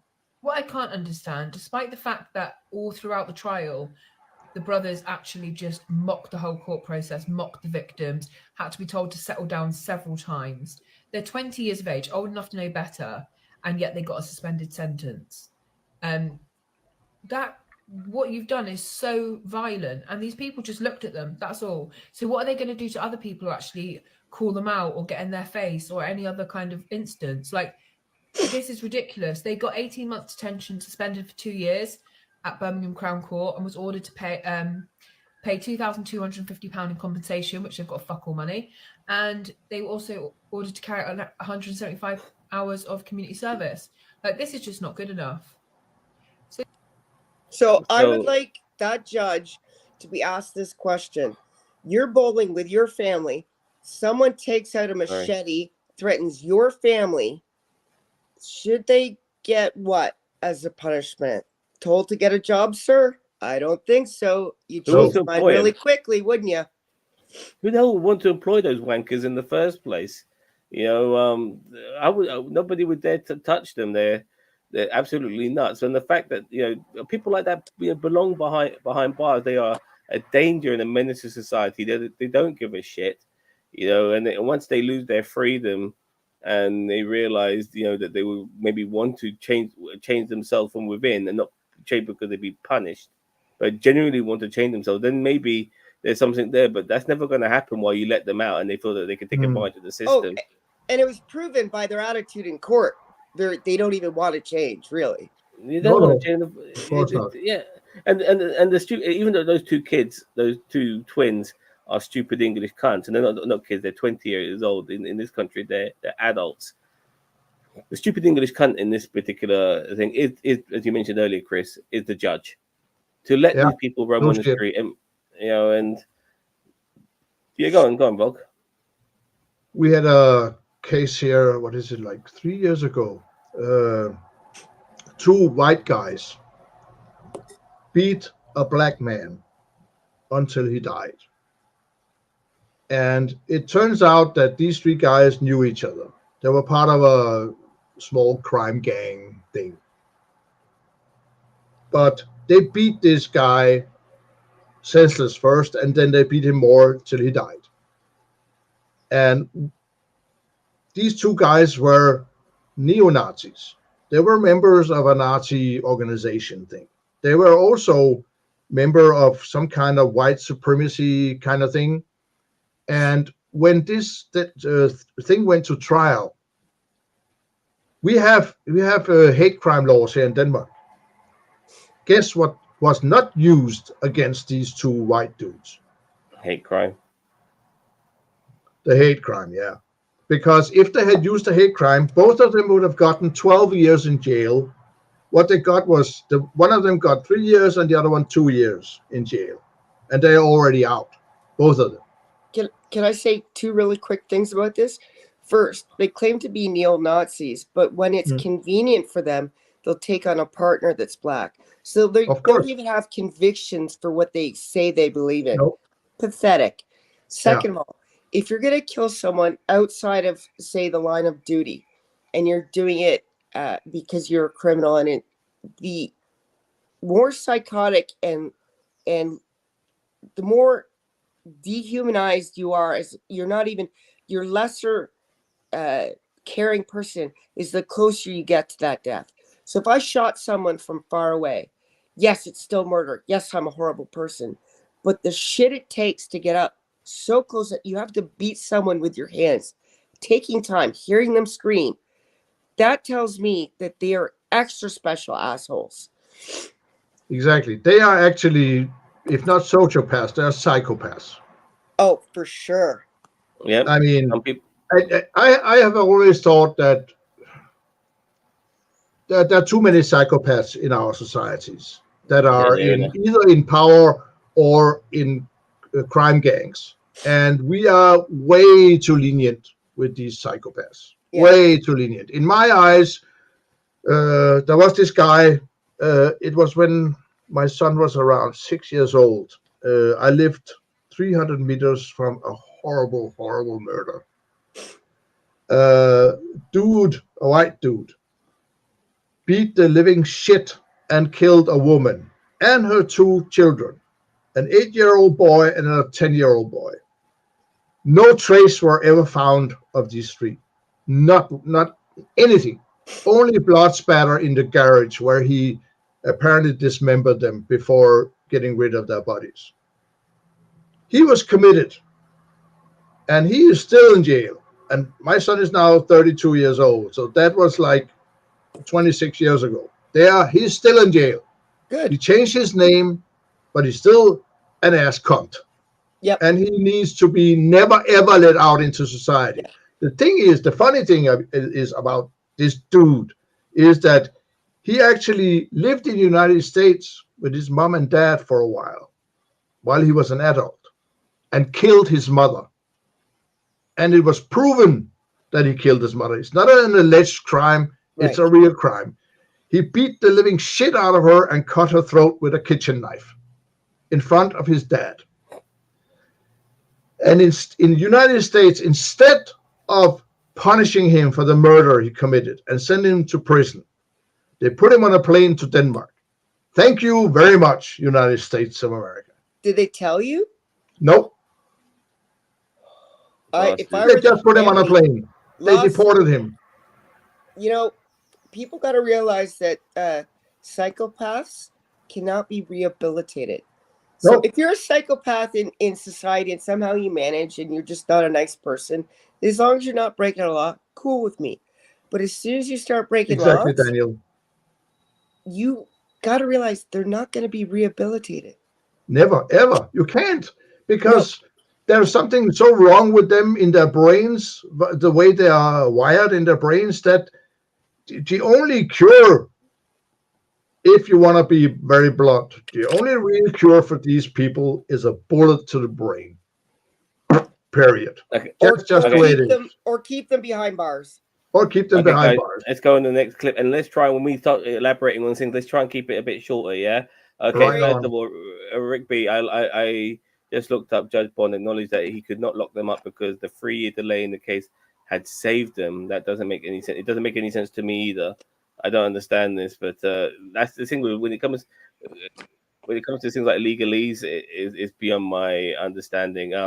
Denmark has 73 prisoners for every 100,000 residents within the United States at 730. Denmark. I have a remark to that. Yeah. Of all the people in prisons in the world, on the whole planet, 25% of all prisoners are in a prison in the United States of America. Even though the people of the United States of America make up around 4.5% of the population of the planet.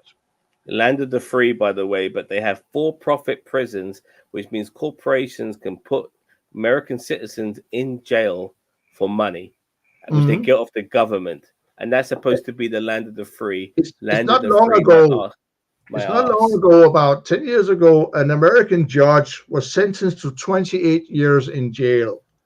Why? Because in his district, he put juveniles in jail, like 14, 15, 16, 17-year-olds in adult prison. And why did he do that? Because the prison paid him to do it. He received over the years around $10 million in cool cash to put youngsters in prison who had maybe stolen a pack of gum. You know? Yeah, or even like maybe caught with marijuana sometimes that can ruin your life in some states in America. Okay, let's continue. Yeah. And I got another one more clip regarding the English. Our prisons are for profit. There's no incentive for prisons to lower recidivism. No, exactly. And you lose your voting rights. Yeah, exactly. Yeah. Like I said before, like this is why I always laugh about America being the greatest country on earth, land of the free, all of that sort of stuff, because these things are a joke. Like it's just something that is, drilled into your fuckers' heads to make you believe all this propaganda bullshit. It's 1984 from the moment you go into your classroom, having to pledge the Declaration of Independence and all of that shit. They're brainwashing you from an early age, mate. Okay, another clip now, guys. Check this one out. Did the Tories actually just say that? Abolishing the Equality Act, which has paved the way for wasteful wokery in both the public and private sector. I mean, we all know they've been thinking it for years, but to say it so confidently on television is worrying. For those who don't really know what the hell he was talking about, the Equality Act of 2010 is there to protect all British people from discrimination, harassment, and victimization. They've already started this shit with it in place. Without it in place, we're fucked. If you still don't understand how this will affect you, here's just a few examples. The NHS waiting lists are really big at the moment. So if you're a pensioner, you're not allowed free treatment anymore. Yes, they would be able to do that. They would legally be able to do that. And we all know they tried during COVID. No, we're not having disabled children in school. They're just a distraction for everybody else. Most SEM parents already know this is already happening. Loads of disabled children being denied the right to an education, even though it's part of their human rights. But it'll get worse than it is now. If you're not white British, you're guilty until proven innocent. Sadly, we all know that this is also a reality in the UK as it is now. So imagine how much worse it'll be without the Equalities Act. You're pregnant and expect to have that baby and come back to where you work now. No, we're just going to replace you. Yep. Maternity leave and pregnancy is also in the Equalities Act of 2010. You're part of the LGBTQ. You're not allowed to use public services anymore. You're a female. You can't work with us. We don't want females here on the rag. You're not married. You have children. You're living with your partner and you're not married. Why should you have the same rights as a married couple then? Civil partnerships, not real marriage though, is it? Do you understand how bad this is now? Because everything I've just mentioned, without the Equalities Act 2010 in place, they could do all this. And I wouldn't put it past the Tory government to do any of this shit, as they've already started doing lots of it. Get these corrupt dictators out of the House of Commons now. Which is why I Yes, tell people, baby. which I tell why I'm constantly going on that we need to get people to register to vote so that we get these people out. By the way, at the beginning of this clip, you saw Jacob Rees-Mogg. I've had him in my cab. He's a very tall man. He looks like an actual Bond villain. The guy was reading a tabloid newspaper with gloves on. I couldn't fucking believe it. Okay, some questions here, some comments here. Don't agree with prisoners having a vote. Once they serve the time, they should get back. I agree. Citizens should have to stake in the future of the country. I agree. In fairness, the Equality Act needs reform because it's being exploited. The rush law also full of loopholes. No. It doesn't need to be reformed. It's just that it's being exploited, and the fact that people are not following the rules is. I mean, this is the thing. Like laws are just are not worth the paper they're written on.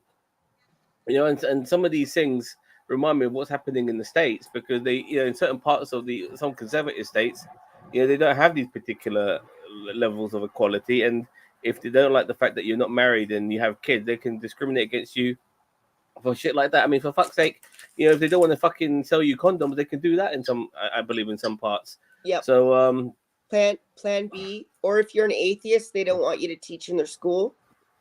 Yeah, I mean, in Florida, if you're gay, you're not even allowed to have a picture of your partner on your desk. You know, you're the most qualified, but are in a wheelchair. You don't have the access and don't want to pay to put it in. Yep. I have one thing to say. We have a politician in Parliament who has cerebral palsy. He's in a wheelchair, and he's not quite a left wing, but he's not quite a right wing. He's more of a humanist kind of dude. And whenever he appears on television or in videos or whatever, people are pissing on him just because he's an invalid, because he has a handicap, because he sits like this, you know, because his body is totally out of control. But he can still talk and he can think. And he's a lot smarter than most people. I mean, I have magpies on my balcony that are smarter than most people. Just saying. Well, Trump made fun of someone for the same I disease. remember that.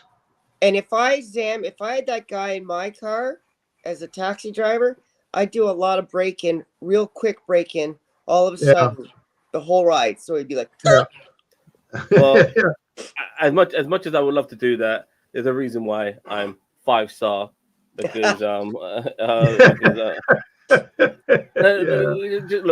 I know I'm the one to go on about tangents, but sometimes when it comes to certain people in my car, I will pretend to be on their side if it means I get that 5-star rating, but I don't want to have a dispute. You know, I've had a woman go on about Jesus Christ all the fucking time, and I go to, oh, this Jesus, tell me more about her, please. And hopefully I'll get, and then the woman gives me a tip. I go, yeah. Another one. I don't know if you know it. When I was young, I was a cab driver, night driving cab for 5 years. And I had this policy in my car that as long as you treat me right and don't piss on me and don't piss on other people who are more unfortunate than you, don't have a problem with you. You can be a full-blown Nazi. I don't give a shit. But if you start ranting in my cab about shit, I will probably throw you out sooner or later, just because I can. I remember this one dude I picked up in the most expensive discotheque in Denmark. And he was very obviously a very rich man. He had a Hugo Boss suit and, everything about him just screamed, I have money. Yep. And he was pretty shit-faced drunk. And he was complaining about how the women in this discotheque didn't want to fuck with him because he was too drunk or whatever. And while we were going, I think we were about on the highway and about 10 kilometers away from the city, and out there on a Saturday night, there's nothing out there. It's empty country.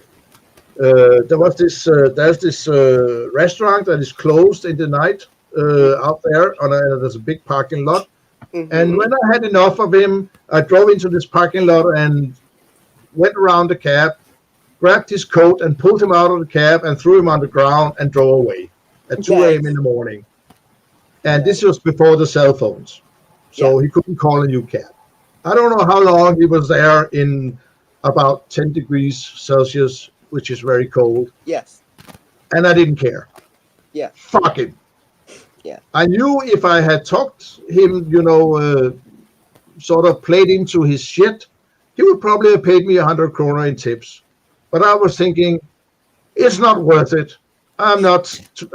You can't buy me for money. No, it's impossible. And from how he's talking, he's the type of guy who's pinched someone's ass. So, yeah. So at the very least. Yeah, and I remember I had a very long debate with Sharon, and what is called Sarahan 06. He was a neolibertarian until he started debating me. I remember. He and I we made videos back and forth for about half a year or so, 2-3 times a week, and we were talking about social politics mostly and social economic politics, and I turned him around. Not quite. He wasn't a lefty when this stopped, but he was more attentive towards left ideas and thoughts than he was when we started it. And I was just like, okay, it was all about being respectful when we talked to each other. I was very respectful for every argument he made. I took his argument for face value, and I discussed what he said. Not what I thought he said or what I thought he was meaning, but what he said. And he did the same with me. So we had this fantastic, very giving debate for about half a year or so. And this is what I would like everybody to be able to do. Because he and I, we didn't agree on much except that Christian fundamentalists are idiots and assholes. That was about it. Yeah, fundamentalists just generally. Anyway, look, we need to move on. Okay, time on to the other group of people. No, I left him in the cold because he was an asshole. Yeah, there's nothing wrong in that. Stupid American cunt. All right. I got just a couple of them. There we go. So first of all is this girl here. On TikTok, there's a lot of evangelicals and stuff like that, but when you start making them read Bible verses, they all of a sudden they have a bit of a problem. Before my Father, which is in heaven. Numbers 31:17-18. Now therefore, kill every male among the whoa. I don't like this verse. That's Jen. Jen is a Bible thumper, and she thinks the earth is flat. I was just scrolling and I came across this, and she was talking about the firmament and stuff. So I shared it with Globe Man, and he had the awesome idea of having her read some scripture. So I suggested Numbers 31 verses 17 and 18, and she didn't like that very much. Here's the uncut full interaction. You will hear me laughing through the screen recording because it puts up your microphone. Enjoy. Thank you so much, Jesus, because like literally I was getting a little bit frustrated. I was like, I know I just read this. But yeah, so Numbers 31, 17 through 18.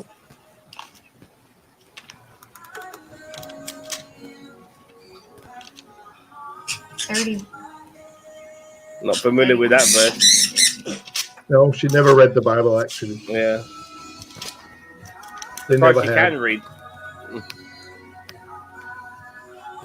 She has a problem with numbers, apparently. Now therefore, kill every male among the whoa. Why don't you finish it off? I mean, it's your Bible. Finish it. It was like, wait. She didn't.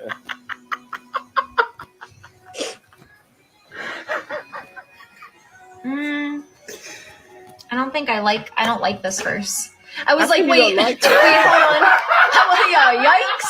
Hold on, let backpedal real quick. Drink your bubble tea, love. He was my personal Lord and Savior, the Most High King, Jesus Christ. Who you thank? Who you thank? Before my father. I have another Bible verse she should read. She should read Ezekiel 23:20, which says, "There she lusted after her lovers, whose genitals were like those of donkeys, and whose emissions was like that of horses." Whenever I present a fundamentalist Christian with this verse, their brains just stop working. Anyway, I'm pretty sure if they're shitting themselves because nothing works. Here's Officer Mill Team 6 here, talking to some Palestinian protesters. By the way, here we go. I'm not even Mexican, you fucking idiot! I'm not even Mexican, you fucking idiot! I'm not Mexican, you dumb idiot! That's from Mexico! Racist motherfucker! Racist motherfucker! Palestinian bitch! What did he say? Because why don't you go back to Mexico to the protesters? This guy in a uniform, who's like the leader, by the way, and this black guy, by the way, he was having a casual conversation, and all of a he stopped talking to his mate and started watching this facade. You know, like, I wonder with black American cops, it was just black cops or minority cops in general. Like, do you just ignore the racism? I mean, you obviously know it exists. I'm sure you've been fucking hazed or whatever at some point, being in that fucking fraternity. But that guy's obviously a stupid American cunt. Go on, Bob. If I go on to the next clip. I have another American cut for you. I remember this video I saw a couple of years back. There was this woman with a child in a supermarket, and they were talking to each other and not in English. And this white woman, a Karen type, comes up to them and starts scolding her for not speaking American. Oh, I know. And the woman turns around and says, "I'm speaking Navajo, you fucking racist. That's more American than English. So fuck off." You know, It's so funny when they. Sorry, really quickly. I think when women and minorities join the police force, they want to go in to change things from the inside. And unfortunately, one of two things happen. If they speak their mind and stay true to that mission, they never get anywhere high enough to make changes, or they fold and join the other side and become porch and agree with the man and do what they're told and sell out. Yeah. You see that thing in feminism too? Yes. Like some women would speak against feminism, and we have a saying here in Denmark that there's no worse enemy than the one who's just like you. Like a woman can be the women's worst enemy. Yeah, like I said, they're all their pick-me's. You've got people like oh my God, Blair White, who's like the anti-trans, you know, like they and Caitlyn Jenner's like that as well. Anyway, one comment here: she's attractive. Unfortunately, she's not attractive at all, dude. She looks. I thought she was kind of ugly. If you want to be sexist, this whole thing with the fuckability thing fuck it. I don't so condone ugly. any of that. So ugly on the inside, it doesn't matter what you look on the outside to me. Pretty fucking Okay. precisely. Okay, check this out. This is unbelievable. To his wife because she breastfeeds their son. What? And wait till you hear his reasons Oh, why. by the way, I apologize for the stupidity of this guy running around with a flag in between scenes, but just try and focus on the story. Screenshots of their conversation were posted on Twitter, and everyone's been tagging me in this, asking me to read it. So let's all read it together and try and keep our faces from changing colors. You've been breastfeeding. You know how I feel about that. What did I do? Is it just the breastfeeding? That, the feeling it gives me, and how I finally understand you truly don't respect me? I am more overwhelmed than a cat in a laser maze. I'm done. Done? Like you're divorcing me? You go behind my back and do something I've stressed about not doing. That's no different than lying and shows how little you respect me. And then they go into like some back and forth where he says breast milk is the same as modern formula, and she says that No, the it's not. benefits of breast milk still outweighs the formula. And then he says, yeah, the benefit to where I'll never be able to look at you the same way again. Tiptoe through the window. What do you mean? You think I'm a bad mom for breastfeeding? I think you're a bad wife. I think you don't respect me. I think you took joy away from me. I think a lot of things. By the window, that's where I'll be. Took a joy from you. I don't understand what you mean. Formula can still be used. I enjoy your boobs. They've been in another man's mouth. I no longer enjoy your boobs. Just Wilder's. What? Not another man. It's their son. He's a male and your son. That makes it in my eyes. Tiptoe to the tulips with me. Yeah, he called his infant son a man, which is, I mean, who is he, Boss Baby? Does he have a stock portfolio and a Home Depot Platinum card? No. Anyway, check out my merch. Amanda's Okay. saying toodles to his wife. All right. What the flying fuck did I just That see? man is obviously a narcissist. The world revolves around him. His wife is only there to please him sexually. Even his own son doesn't matter. Fucking. I'm glad he's divorcing her. She Yeah, deserves good better. riddance. Piss off, asshole. All right, She go- can I've got- use this. She can use this for custody and child support. Yeah, I hope the judge really throw the book at him when it comes to that. It sounds more like an AI conversation with an AI model. And Rick said, well, that husband is a moron and doesn't deserve to be a dad. I totally agree with you on that one, Rick B. Okay, on to the next one here. This is the final one of Stupid American Cunts. So enjoy it. Yet another American tourist in the Turks and Caicos after ammunition was found in her luggage. This time, it's a woman from Florida. And like the 4 other people arrested in recent months, she could face years in prison. The State Department says it's aware of the arrest of 45-year-old Sharita Sinise Greer. She was charged Tuesday and is expected in a Turks and Caicos court today after airport security there allegedly found 2 rounds of ammunition in her luggage as she was about to board a flight to Florida. The Orlando woman is the 5th American to be arrested in Turks and Caicos in recent months. 4 of the detained Americans say they mistakenly brought ammo in their luggage on vacation. Greer is right. the last report still behind bars and yet to comment. I spoke with Brian Hagrick yesterday. He is awaiting sentencing later this month. The father of 2 young children has been remanded to the island since February after ammo was found in his checked bag as he was heading home to Pennsylvania. Each of the U.S. tourists face a potential 12-year minimum sentence for possessing ammunition. The NRA sent an alert to its members warning against travel to the country.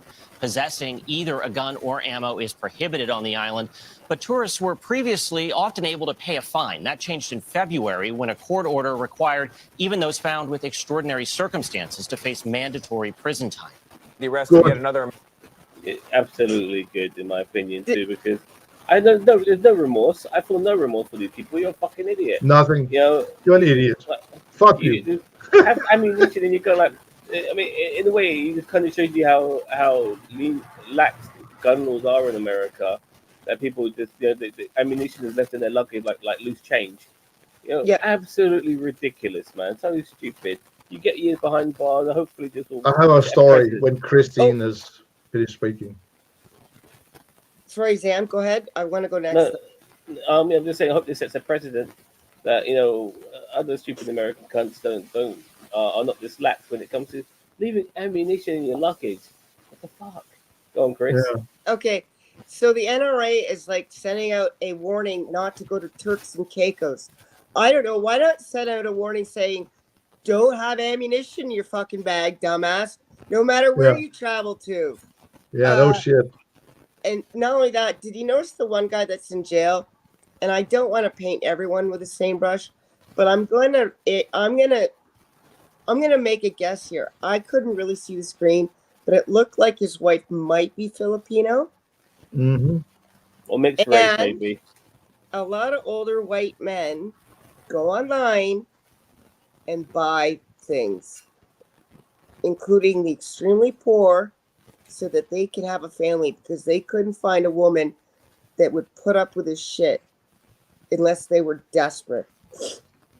Exactly. The story I got is kind of, funny, whatever. I saw a TikTok video some time back. It's been like 6 months or so, that this white woman, American, of course, in a foreign country filled with black people, she walks up and starts filming two black dudes doing something in their yard. It's their yard, their house. And she films them. And one of the black dudes go up to her and say, "Stop filming." "What do you mean? I'm American. The First Amendment." And he slaps the living shit out of her. He walks up to her and slaps her so she falls on her ass. It was in another country, but she's saying because she's American. It was actually I think it was in Guinea or something, in one of those countries. I think I might have seen that. I think I've seen that. I saw Ann Coulter do something stupid like that when she was in Canada, when she went about First Amendment rights, and she was in fucking Canada. You know what I mean, dumb bitch. What do you expect, man? Yeah, you're in Africa. You're in a country in Africa. The First Amendment doesn't apply here. Another Fox presenter that also was talking to someone in Canada about our involvement in the Vietnam War, and the Canadian corrected them and said, "No, we didn't go to the Vietnam War. Yes, some Canadians went down to the United States and enrolled in your army, but Canada wasn't involved in that war." No. And then the American had the balls to say, "No, you're wrong." What? Okay. Fuck him. All right, on to the next one, guys. So we're on to that's the end of Stupid American Cunts, and it's now on They to... took our jobs! They took your job! They took your job! They took your job! Now, here's a guy I rarely give credit to, but you know, broken clocks can be right twice a day. Rand Paul, and even a blind hen can find a corn. Yep. Rand Paul absolutely kills it on Fox News. Let's just check it out. TikTok is a danger to our country, much like we as Americans have been claiming that Fox News and News Corp is a danger to our country for years. And Rand Paul just masterfully went on Fox News and reminded Brian Kilmeade, who was stuttering by the time he left, that if we pass this legislation to ban TikTok, they could be next. Take a listen. This is so beautiful. That TikTok is not a danger to America. I don't think it's a question of whether the allegations are true or false. I think when you're alleged of a crime, you have to be convicted of it. So you can't really take someone's property in our country without a conviction. That's in the Fifth Amendment. You have to have due process to take someone's company from them or force them to sell. But even beyond the Fifth Amendment, the First Amendment says that those 180 million Americans who express themselves on the platform have a right as well. There's already been a preliminary decision by a federal district judge in Montana that tried to ban this. There were two decisions under Donald Trump when he tried to ban this. They've all been found unconstitutional. And the thing is we can like or dislike TikTok. I've actually never looked at TikTok. But the thing is using it or not using it, whether you own it or not own it, really has to be according to the law, because there's a real danger. For example, Fox News, I don't know, maybe you have some foreign owners. I don't know if everybody's an American citizen. And then what if they say, well, Fox News is giving misinformation on the election? You have a foreign ownership, you have misinformation according to the government, and all of a sudden they say, well, we're going to shut down Fox News, or we're going to shut down Twitter. So the bill isn't just about TikTok. It mentions TikTok by name, which is also a problem because laws are not allowed to target one company, but there is also a danger that it goes beyond that. don't their think that's news true. feed, I don't think which that's is true. number one with young people. It is true. Right.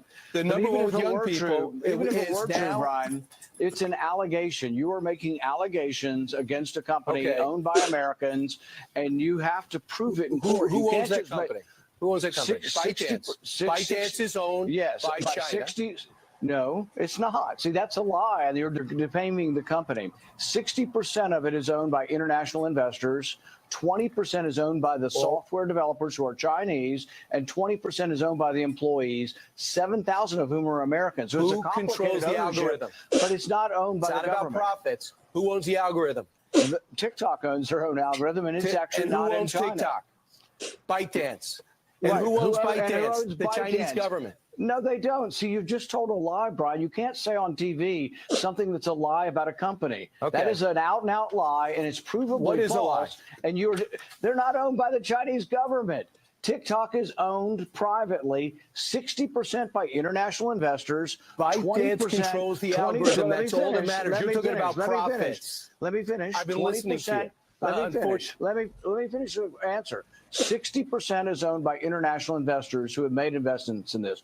20% is owned by the two Chinese software engineers who developed the app, and 20% by their employees. And an Who employee controls the sharing algorithm? arrangement. And 7,000 of them are Americans, and the algorithm's not in China. Yeah. Everything is held outside of You're China. Their comfortable. CEO, You're their comfortable with CEO and their TikTok business is influencing in America, Singapore. and No, you I'm comfortable believe with the that Constitution. those 60% of foreign ownership controlled it. Senator, I'm thank you so much. I got to go to. Constitution. I got to go to. You cannot take people's property without due process. Right. If you believe that there's a national security exception There is a national to the security. Constitution, then you believe that Fox News could be shut down, Right. that Twitter could be shut down. Senator, That's a thank you very terrible much. thing to I'm up believe. against a hard break. Thank you very much. Rand Paul, I think you should come to TikTok. I think we would be very happy to see you because, as it so happens, there's a vacancy that Jeff Jackson is about to leave. So our government's Fox Okay, News always run away when they're losing. Oh, we gotta go. Cut. Yeah. Why? I mean, some of the best, how should I put it, public magnets that really pulled in viewers, they got fired from Fox News. Why? Because Fox News was sued for billions. Because, for instance, they spread this lie about this the voting company, this company that makes the voting machines and shit. He said, I think, what is it, Riley, who said something about, well, they're all cheating, blah, blah, blah, and they were sued for like 100 billion or something, and they got a fine of $10 billion to pay because of this lie. And I mean, I read somewhere a long time ago that in Canada, you know this, that in Canada it is prohibited to lie in the news on TV. You can't call yourself a news agency or newspaper or news show. So Fox News can broadcast here, but they have to make it clear they are an entertainment show, not a news show. Exactly. Okay, I want to get to this comment here from Rick B. Says, so now it's okay to slap women for filming. No, it's not okay. But if you go around saying it's my First Amendment rights and all of that shit in a foreign country, you know, that shit won't work. That's what he was trying to say. You can't go to, if you come to Denmark and you say shit, and you say, I can say this because of the First Amendment. Well, it doesn't work here. The First Amendment doesn't exist in Denmark. Right. We have freedom of speech in our constitution, but it doesn't give you the right to just badmouth whatever and film whoever you want, because there are laws in place to stop you from doing that. I think what Rick B missed, and he misses a lot, is that that segment was not less about getting slapped. That was fucking hilarious. But it was the fact that a self-righteous human, I use the word human loosely, could go to another country and inform the citizens of their country that the laws of her country apply in their country. That's disgusting and arrogant. Exactly. And this is the thing that I often have seen, unfortunately, with some American tourists in several countries. I've been traveling all over Europe. I've been to 33 European countries in my life.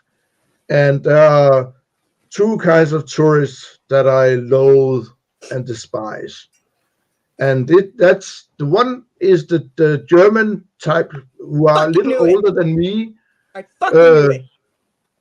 And they act like they are the master race.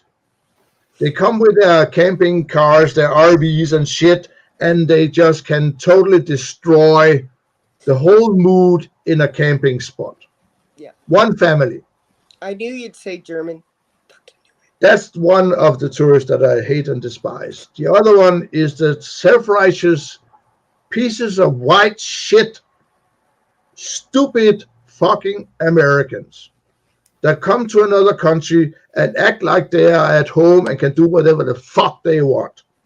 No matter how many people they inconvenience. To what they want. Yeah. I've seen them also when I drove the cab for 5 years. I had a couple of American tourists. Most of them were totally nice people. I loved them. They were like very friendly, outgoing, smiling, and interested in my country. And I told them whatever they wanted to know. You know, I sometimes acted like a tour guide, and they paid me handsomely. I picked them up from some of the cruise ships, drove them around Copenhagen for a couple of hours, and they paid what was on the meter and topped it off with 100% in tips. So I don't have any grudge against Americans per se, but the kind who comes to my country and act like a self-righteous prick or cunt and start telling me that my country is shit because we don't allow whatever they want to do, they can go fuck themselves. Fuck off. You don't like my country? Piss off. Okay, on to the next clip. Guys, we've got to try and keep our tangents on the minimum. You know, I want to get through my clips. There's a lot to talk about. All right, go on. Okay. I'll try and shut up. Okay, please, thank you. So no offense. All right. Okay. All right. Now, we have this. I'm not sure if you know about this girl. I think her name was anyway, I fucking forgot her name. I apologize, but she absolutely killed it on Gammon Broadcasting News. What was her name? Lydia, I think her name was. Check out this clip. This is her speaking to Suella Braverman, who is evil personified. This is a few minutes long. It gives me a chance to run to the toilet when I'm bursting for a piss. Enjoy. Opportunity now, I think, for a bit of engagement, a bit of dialogue, really, which is what we're after. So, Sola, is there anything? Great, thank you. Well, I respect your opinions and thank you for coming onto the show to take part in a discussion. One of my first questions that I was very keen to ask, I mean, were you at the encampment? The Cambridge one, but other ones. Other ones, okay. And can I ask you what your view is of the events of October the 7th? What do you think happened on October the 7th in Israel? Well, obviously the camps haven't started because of October the 7th specifically. They're starting, I mean, this week in loads of encampments up and down the country. They've been like celebrating and having to like memorize the fact that this week commemorates the Nakba, which took place 76 years ago, which means catastrophe, which is a massive symbol of what Israel has been doing for the last 76 years. This isn't about October the 7th. And to start with that is just entirely disingenuous, I think, on your part. I really want to say that I think it's great, actually, that you went to that camp today and tried to talk to those students. And you kind of embarrassed yourself, I would say, whilst doing that, because it was a reminder for me, and I'm sure for other people watching, that actually the Palestine movement brought you down, and the Palestine movement has the potential to bring down lots of other Tory ministers and the whole Tory government, and not just the Tory government, I would say any government and any mainstream political party that is backing what Israel is doing right now, which is a genocide. And that's what people are protesting. Do you want to come back to that? Bringing down the government. Well, so you're saying your encampment has nothing to do with the events of October the 7th or Israel's response to October the 7th. Is that what you're saying? It's totally detached to October the 7th and Israel's response? The only thing that is detached, I would say, is actually your views and your approach to this whole situation and the whole of the Tory government. The people, the student protesters, are very attached to what is happening in Palestine, and they are doing what they can in order to stop universities who provide, I think, £450 million to the Israeli state, to the Israeli military, rather than investing in their own education and what they should be putting money into. You are the one, and your government is completely out of touch with what actually the majority of people in Britain think about what's happening. The majority of people in Britain do not support what Israel is doing and actually want us to stop sending weapons. And you were saying today that we should send more, which is completely opposed to what people in Britain actually want. So I think you're detached. Right. So on arms. So can I ask you, what's your view of Hamas? I don't want to talk about Hamas. I want to talk about why. And the reason that you want to talk about Hamas is because you want to keep justifying spending more money for Israel, right? Sunak earlier, a month or two ago, was talking about increasing defense spending to 2.5%. They want to spend loads of money on that, but no money on the NHS, no money on education. You want to cut pensions. You want to cut council budgets. That's what the government that you support is doing, which is causing serious suffering in this country as well. So this is not to do with Hamas. It's not to do with Israel. This is about the Conservative government. You're bringing up Hamas. Of course, we're anti-conservative because the Conservative government is facilitating and supporting a genocide. And not just that, it's also overseeing a horrific set of policies, austerity policies, that are damaging everyone's lives in Britain today. Okay. Except the rich. So you have no view on Hamas, and you have no message for Hamas, and you Shut have up. no I'm not here to connection talk about to. You're not here, right? So you don't have a view. connection to Hamas. Okay. And so, what's your message? Do you believe Israel has a right to exist? What is your message to the majority of people in Britain who don't support you, who hate the Tories, who hate you specifically? Right? You went to Cambridge. No answer? You were saying that It's a fair question. I don't want to pile in and look, absolutely, crack on as far as I'm concerned. But she did ask you a direct question. I think our viewers would like to know: Do you think Israel has a right to exist? I think that's a silly question, to be honest. And I think you're asking the wrong questions. You're asking those questions to distract from the central point that I was making, which is that the reason you don't like these student protesters and you don't like these encampments, one is because they've already brought you down, but two, it's because of what it represents, which is that a growing movement and a growing feeling in this country, which is against the Tories and against any main political parties. You have made that point. I am very interested. Although when I did go there were lots of posters about Israel. That woman is a right there were cook. posters about Palestine, and there were placards about Gaza. So we can't completely ignore the issue about what's happening in Israel and let's Gaza. talk about it seriously. Let's talk about what the Israeli state has done for the last 76 years. So would you say that Israel has a right to defend itself? Israel does not have the right to do what it is doing right now, which is a genocide, which is the criminal enslavement and trapping people in certain places and then saying you've got to move somewhere else. The ongoing invasion of Rafah that has been spoken about today, the displacement of millions of people. Of course they don't have the right to do that, and no one thinks they do. Right. And you posing those questions is exactly what makes students in Cambridge think, I don't want to talk to you. I don't want to talk to any war criminal. I want to grow this encampment. I want to grow a movement. It's quite strong stuff. I mean, as far criminal. Yeah. Wow. I love her. I love her. Fuck you, Rick. You don't understand shit. See Nobody how she cares. kept trying to bring it Hamas. Yeah. Listen, bitch.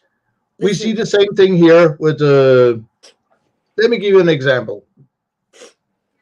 We in Denmark, our politicians, especially our prime minister, is adamant in beating the shit out of Putin and Russia. We took all the artillery we had, all of it, and all the ammunition, and sent it to Ukraine. There is one problem with this. The new artillery we are buying is Israeli artillery and Israeli ammunition. Why do we do that? That is fucked up.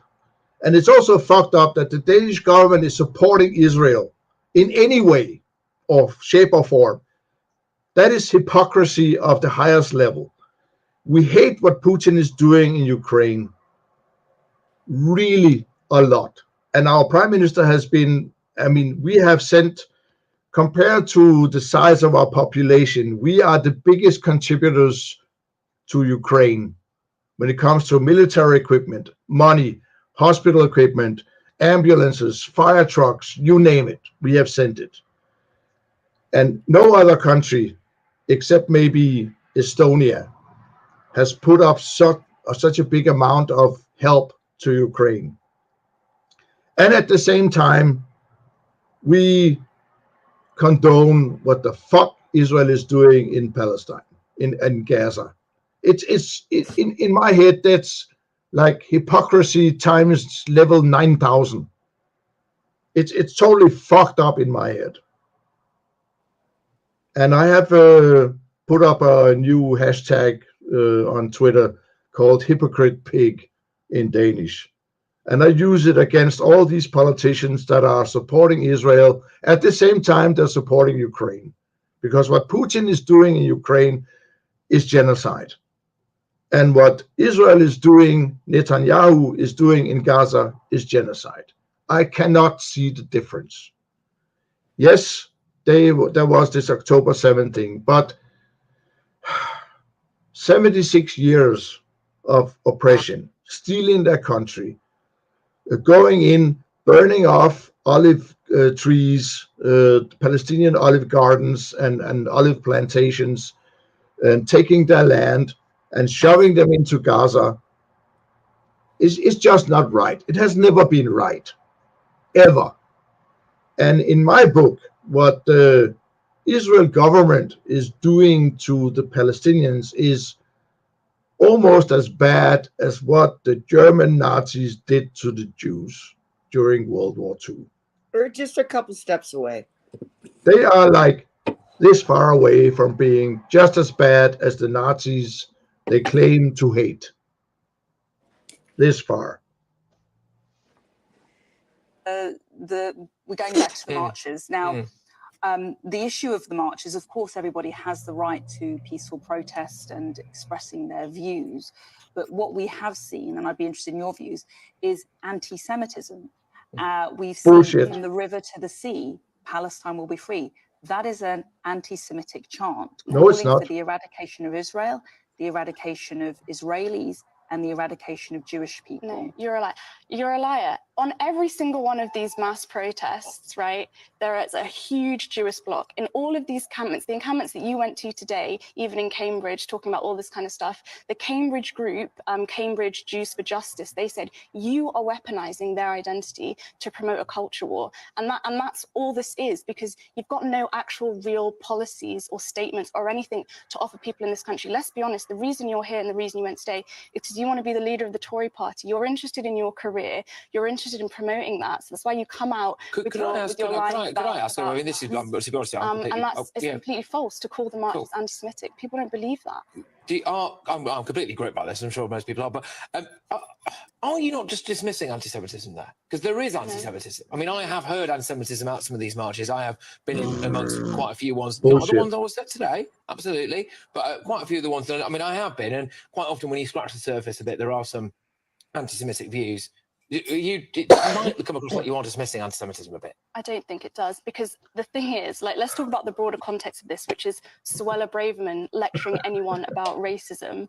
I don't think anyone's going to listen to that, basically. You specifically and your government have been the architects of horrific racist policies and whipping. You're talking about hatred, you're talking about violence, you're talking about all of these terrible things. I was watching the thing today, you're saying war is a tragedy and all of this kind of stuff. First of all, capitalism produces all of that tragedy, produces racism, produces all this. I mean, I do wonder if that's the central point, isn't it? Is it? Sorry. That was a clip. Okay. Oh, no, sorry, Vogue. You got to. It's a very short comment. Okay, go on then, Vogue. Okay, please. Okay. Anthropology professor not long ago found out that the most Semitic people they took DNA samples to find this out. The most Semitic people in all of Israel and Gaza and all that shit are the Palestinians. Yep. 80% of the Jews living in Israel are not Semitic. Yeah, they're European. They're Europeans. They are white people. Yeah, I mean, but it's a terminology that is twisted now because people Totally. don't know. Because people, when they think of anti-Semitism, they don't think of it from a place of where they are coming from. They just think of it as Jewish. That's how it's become now. It's evolved. Yeah. Two real quick things. The guy that was supposed to be keeping this debate or whatever, it was supposed to be under control. He was one-sided. You could tell. Yeah, of course he cut is. her off Yeah. every time she had a point to make. That was actually, and then she even got on him, and he put in a comment. Aren't you the mediator? Why are you saying no? If you scratch the surface, there's anti-Semitism. No, you misunderstood that criticism of a government is not anti-Semitism. So Exactly. that's all. And the funny thing is, we've been saying this in Denmark for like 40 years. Criticizing Israel is not anti-Semitism. Right. It's criticizing a government.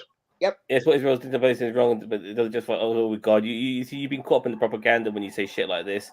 Both are wrong, and neither the side are interested in finding a peaceful solution. Well, Hamas has actually called for a ceasefire several times, but Israel doesn't want to do that. And Israel have killed 30,000 Palestinians, dude. Maybe more, maybe close to 40,000 now. Children, you know, like Since October 7. they're supposed to be the good guys. You know, Yeah. they're supposed to be the good guys, aren't they? And they're bombing hospitals, they're bombing churches, they're bombing mosques, they're bombing schools. Just like Putin. There's no more hospitals to bomb, and their own prime minister said he wanted to wipe Palestine off the face of the earth. He didn't say Hamas.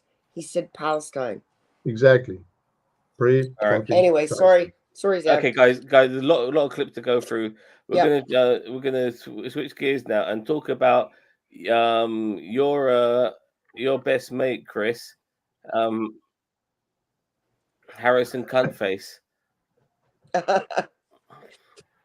Brass Cuntface.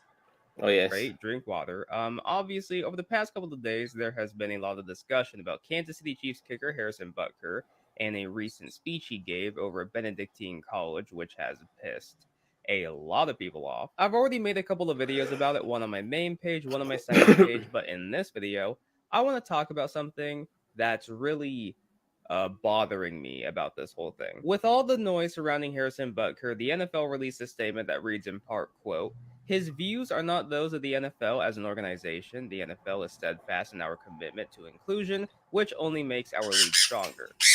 Now, while I appreciate the NFL simply distancing themselves from Harrison Butker, saying that his views are his own and do not represent us, there is a petition demanding that the Chiefs release Harrison Butker. It now has, at the time of this screenshot, over 155,000 signatures, myself being one of them. Harrison Butker's views might not represent the NFL as a whole, but there is another person who had views at one point, which the NFL did not agree with. And you know what the NFL did? Blackballed him. They quietly banned him from the league. And yes, I am referring to one Colin Kaepernick. There were a lot of people out there who were very angry at Colin Kaepernick and did not agree with him. There were a lot of people out there who loved what he was doing. You know what the difference is? Harrison Butker dedicated a 20-minute speech to nothing but hateful, divisive rhetoric. Colin Kaepernick, on the other hand, was kneeling during the national anthem to raise awareness to what police were doing to people of color. Even the outrage that Brett Favre received for stealing millions of dollars from the Mississippi Welfare Fund as compared to Colin Kaepernick, who took a knee, isn't even fucking comparable. Harrison Butker's speech was appalling, and people are obviously pissed. Now, yes, Harrison Butker's jersey sales have increased. Obviously, conservatives loved what he had to say, but the same thing happened to Colin Kaepernick. People loved what he had to say, people hated what he had to say, but the NFL blacklisted him from the league. One of my most prized possessions is an autographed picture of Colin Kaepernick up on my wall. I love Colin Kaepernick. As a Seahawks fan, I rooted against him on Sundays because playing against him was a nightmare. But I wish so much I could have seen him play one more time. If the NFL truly does not want divisiveness in their league, then we all know what they should do with one Harrison Butker. Kick him out. Kick him out. Guys, hope you're all. Yeah. So, by the way, there was I forgot to acknowledge this from Daniel Vance. Caitlin Collins recently destroyed Ted Cruz in an interview of his false election claims. I saw that, Daniel. That was a great news clip, and I'll bring that up next week, I promise. Regarding this clip we just saw now, yeah, I agree. Look, personally, yeah, if what happened to Colin Kaepernick didn't happen and he was allowed to continue playing, then I would actually say fine, because of America's First Amendment rights. Even though I dislike this Harrison guy, he's allowed to say that shit. But now Kaepernick's been kicked out of the NFL. Well, you know what, Harrison, get the fuck out of yourself. What's good for one, it's got to be good for the other. You can't be playing favorites. So get the fuck out. And you know what? Taking a knee, in my opinion, is nothing. You know, you have, once again, it's the land of the free. You should be allowed to take a knee. But if you're not allowed to take it, and people saying, well, it's not his job to take a knee. Well, his job is actually to catch or throw a fucking pigskin ball or whatever. You know, whether he wants to stand or kneel for the anthem, that's not up to you. That's not in his fucking job description. Yeah, aren't they Christians? Christians are forbidden to touch the skin of a pig. Yeah, and shellfish as well. But there you and go. eat shellfish and all that. But when it comes to football, yeah, fuck the Bible, yeah. But I would also like to say that we had some very big, after that guy who got choked to death by the police, where they knelt on his throat and killed him. The Black Lives Matter here in Denmark exploded. I was in one of the first protests where 30,000 people marched from one end of the town to the parliament, and together, all 30,000, we took a knee in remembrance of all those blacks who've been killed by cops. And this whole ACAB, all cops are bad, as long as the good cop is not telling on the bad cops. He's a bad cop, so fuck it. That is just my honest opinion. Look, my opinion on taking the knee now is I think it's lost its meaning, unfortunately. Yeah, it has. I really feel like it's become more showmanship than it actually means. That in the Premier League, they were taking the knee, and I was for it, you know. But and especially when it came to the England team, the national team. They were playing in other countries like Hungary, and they were taking a knee, and they were getting the shit booed out of them and stuff. I felt immature there, but I really feel like like we think kick races about football and all of these sort of things, but I don't feel like enough is being done. You know, like even in soccer, football, like it's still hard to be gay. You know, homophobia is still rampant. In football and stuff like that, which is so. And so when one guy who's openly gay, is an openly gay soccer player, married his partner at a on the football pitch, it made news, and people go, well, "This ain't a big deal. The wokies are making this is such a big deal and stuff like that." It is a big deal because there's still homophobia in football. It wouldn't be a big deal if homophobia wasn't so rampant in football. But these who blame wokeism are just as homophobic as the people who are openly homophobic. Sorry, I have a very recent example of blatant racism in my country. Right, in the next Olympics, breakdance is one of the disciplines, and we have a breakdancer here in Denmark who's been living here for 13 years, and he's been trying to get the Danish citizenship, and he can't. The main reason, I think, is because he's black. but he speaks fluent Danish. He lives like a Dane. He's totally a Dane. I met him once eating hot dogs in a hot dog stand in Copenhagen. So yeah, he's about as Danish as you can get. The thing is that while he cannot become a Danish citizen, he can't compete in the Olympics for Denmark. Because if he would compete, he would get gold or silver. That is 100% certain, because he is a world champion breakdancer. And he can't compete for Denmark because he's not a Danish citizen. And it's the Danish government that, with the Danish People's Party I mentioned earlier, has made these laws that it's almost impossible to get a Danish citizenship. It is totally ridiculous how hard it has gotten. For instance, you have these 32 questions you have to ask, and it changes every year what these questions are about. They're about Danish culture and shit. And a journalist a couple of years back put these questions, the new ones that nobody knew about, put these questions to the Danish People's Party members of the parliament. And to get the citizenship, out of the 32 questions, you have to answer 28 correctly. Not one of them made it past 10. Not It's one. always like that, though. You give that same sort of test to American citizens when it comes to the American version. They don't know shit either.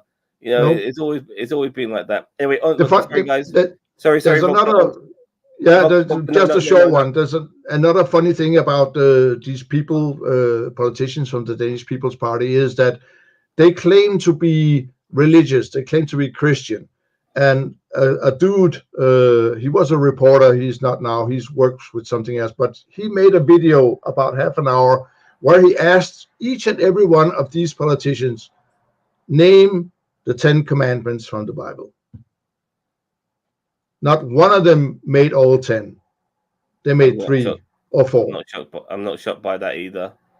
And No. funnily enough, we're going to be. That brings us nicely onto this clip. Check it out. Darwin said, look, if you have a guy that doesn't believe in God, then the best he can do is whatever feels the best to him, that's what he needs to do. So that means that if the atheistic communist of the Nazi Germans, so if a person decided that it felt the best to him to kill, 6 million Jews, well, you couldn't say he ought to do any different. You really stuck your foot in it this time, I'm sorry. By saying that Hitler was an atheistic communist, did you actually say that? You did say that. He's on the record. Hitler was not a communist. Hitler was a Nazi, a National Socialist. Hitler believed in a God. He was not atheistic. He talked about the Creator all the time. He was a creationist. He credited Jesus as the inspiration for him exterminating the Jews. They wore God meets uns, God is with us, on their belt buckles. Those Nazis were Lutherans and Catholics. Hitler was a member of the Catholic Church, never excommunicated. He credited Jesus. He was really now he's a Christian, I have to admit, but he was not an atheist. So correct yourself. Hitler was not an atheist, and he was not a communist. Do a little bit of history there. That's true. And you know what? These religious fucks, they do this shit all the time. Oh, yeah.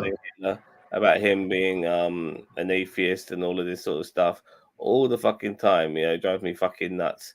So yeah, and this whole thing also that a lot of these right-wingers do, when you discuss national Nazis with them, they always say, but they were communists. It's right there in the name. National Socialists.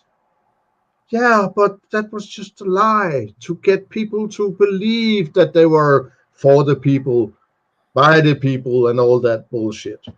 It was a fucking lie. Get over yourself. Okay, check out this clip with Laura Ingraham. I hate this woman, by the way. I really fucking me too. hate this woman. Check this out. With the by the way, vengeance. there we go.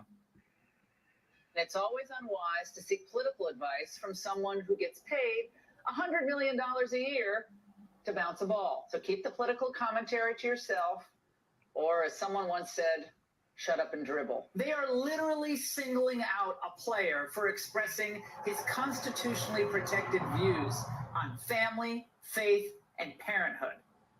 It's always unwise to seek... Short and simple, but there you go. Like, this is why I despise right wingers, because they are so, like, they just, honestly, this is an example. I can't find the right word for it right now, but that's the example right there.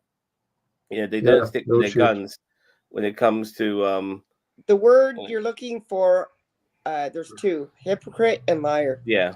Yeah. A lying Yeah. hypocrite. Surprise. Sure. And finally, we're going to finish with this guy now. I hate Donald Trump. Out of all the people in this world, I hate him the most. And I have a cousin of mine who's Muslim, who loves him. He lives in Canada. He's Canadian.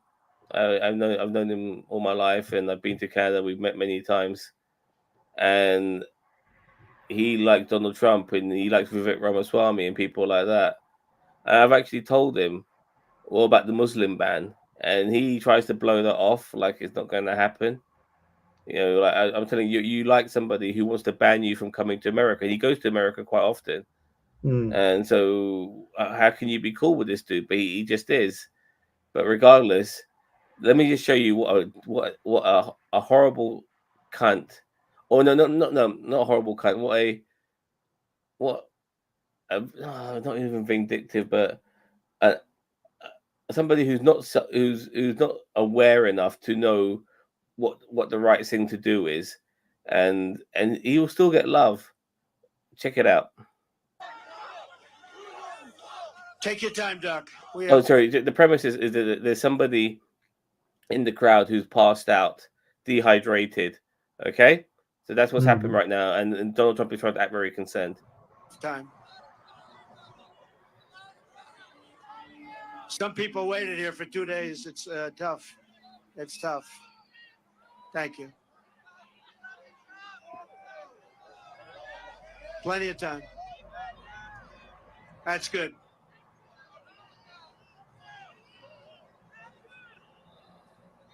Water.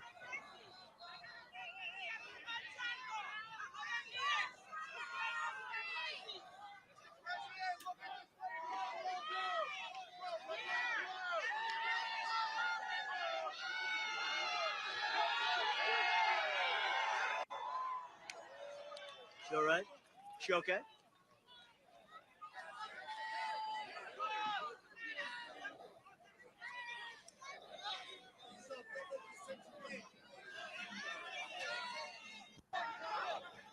I would go to the United States of America for one reason and one reason only. That is to shit and piss and dance on that man's grave. Likewise. And record it. For the whole world to see. All he had to do was throw that bottle of water towards them to help that woman out. But no, you know what? Fuck you, bitch. I'm going to drink it myself. Yeah, it's just like Puerto Rico, where he threw these towels at people. Yeah. You know, I just like it's crazy. Some of his events, he won't let people. Sometimes people need to leave early. He won't let them leave. He traps them in. You know, and like sometimes he has them in areas where it's really difficult for people to park their cars. They end up getting stuck in mud and stuff like that. They themselves get stuck in mud. A lot of his supporters are old as fuck, and they have to walk a lot and all of this sort of shit, and the security that they have to go through and all of that. And you know, and like he doesn't take care of his supporters. It reminds me of something that I laughed so hard I almost pissed myself. Yeah, go on. Giuliani at the Four Seasons. Oh yeah, of course. Of course. I'm just. What did Trump do wrong in that clip? I'm sure. No, he said water. Like somebody is passed out, and they need water, and he just fucking went water. Okay, yeah, I think I'll have some actually. Yeah. All he did, you know, he tried to act so concerned, but he doesn't give a shit. He's just pretending. But if he was genuinely concerned, he would offer his fucking water. If he was really concerned, if it had been Bernie Sanders on there, he would have stepped off the podium, walked over there, and give them his water. He didn't even have to be asked for water. And then when he was asked for water, he was so stupid or inconsiderate that he didn't realize it was for the person that was having a medical emergency, but drank it in front of them. That was the problem. And he goes, "Look, I could Exactly. use one. I could do it with one hand." No, you know what I mean? Yeah. You know, like, Yeah, he actually didn't have to use both hands this time. Yeah. you know, I'm Amazing. sure. Look. If you see, Yeah. I remember well, that. if you're sure, then why did they pass out in the first place? You fucking rocket scientist.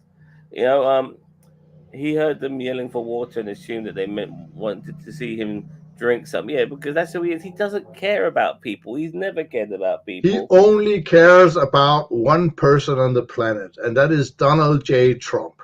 Well, if they're yelling at water, they obviously want him to drink the water. Obviously.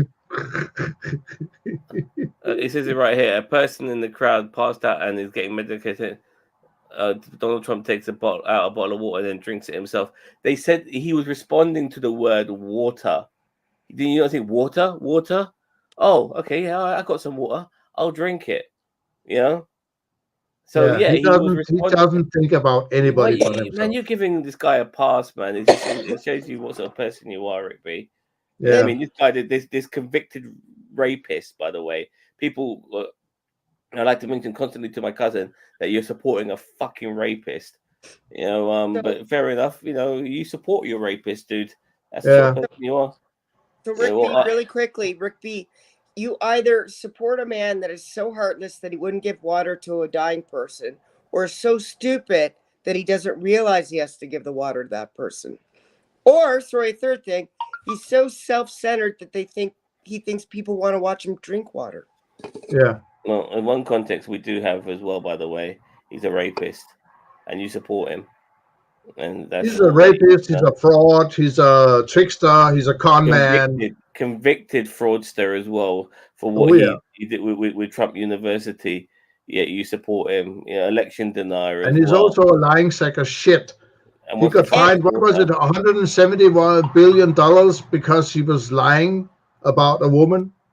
He wanted his second in command to be hung. While the riots were going on, he was listening to music, laughing and dancing with his family and closest suck-ups, watching on TV.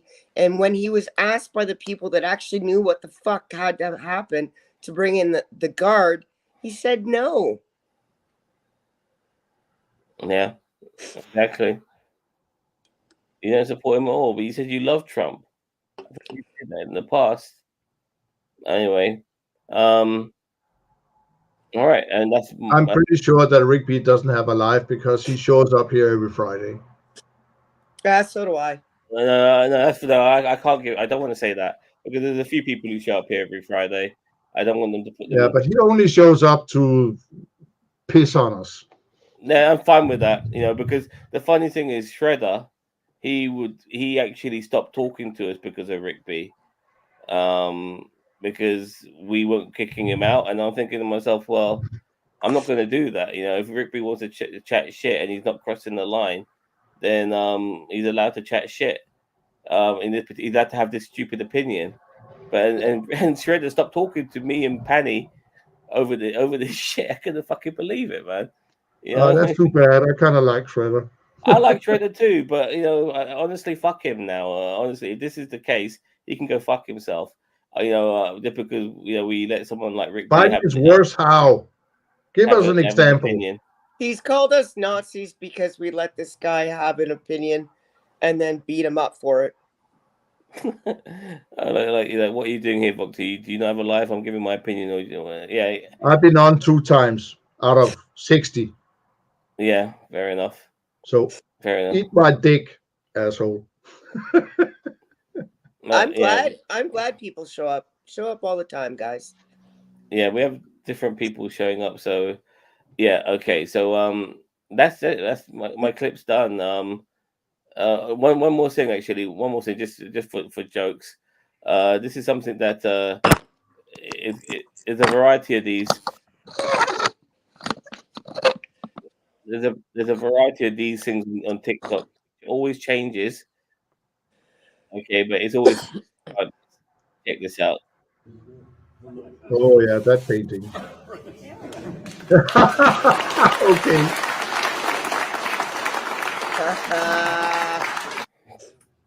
There we go. I actually like the original painting because it shows the head of United Kingdom drenched in blood. Yeah. But the only blood is not on his hands, which is unfortunate.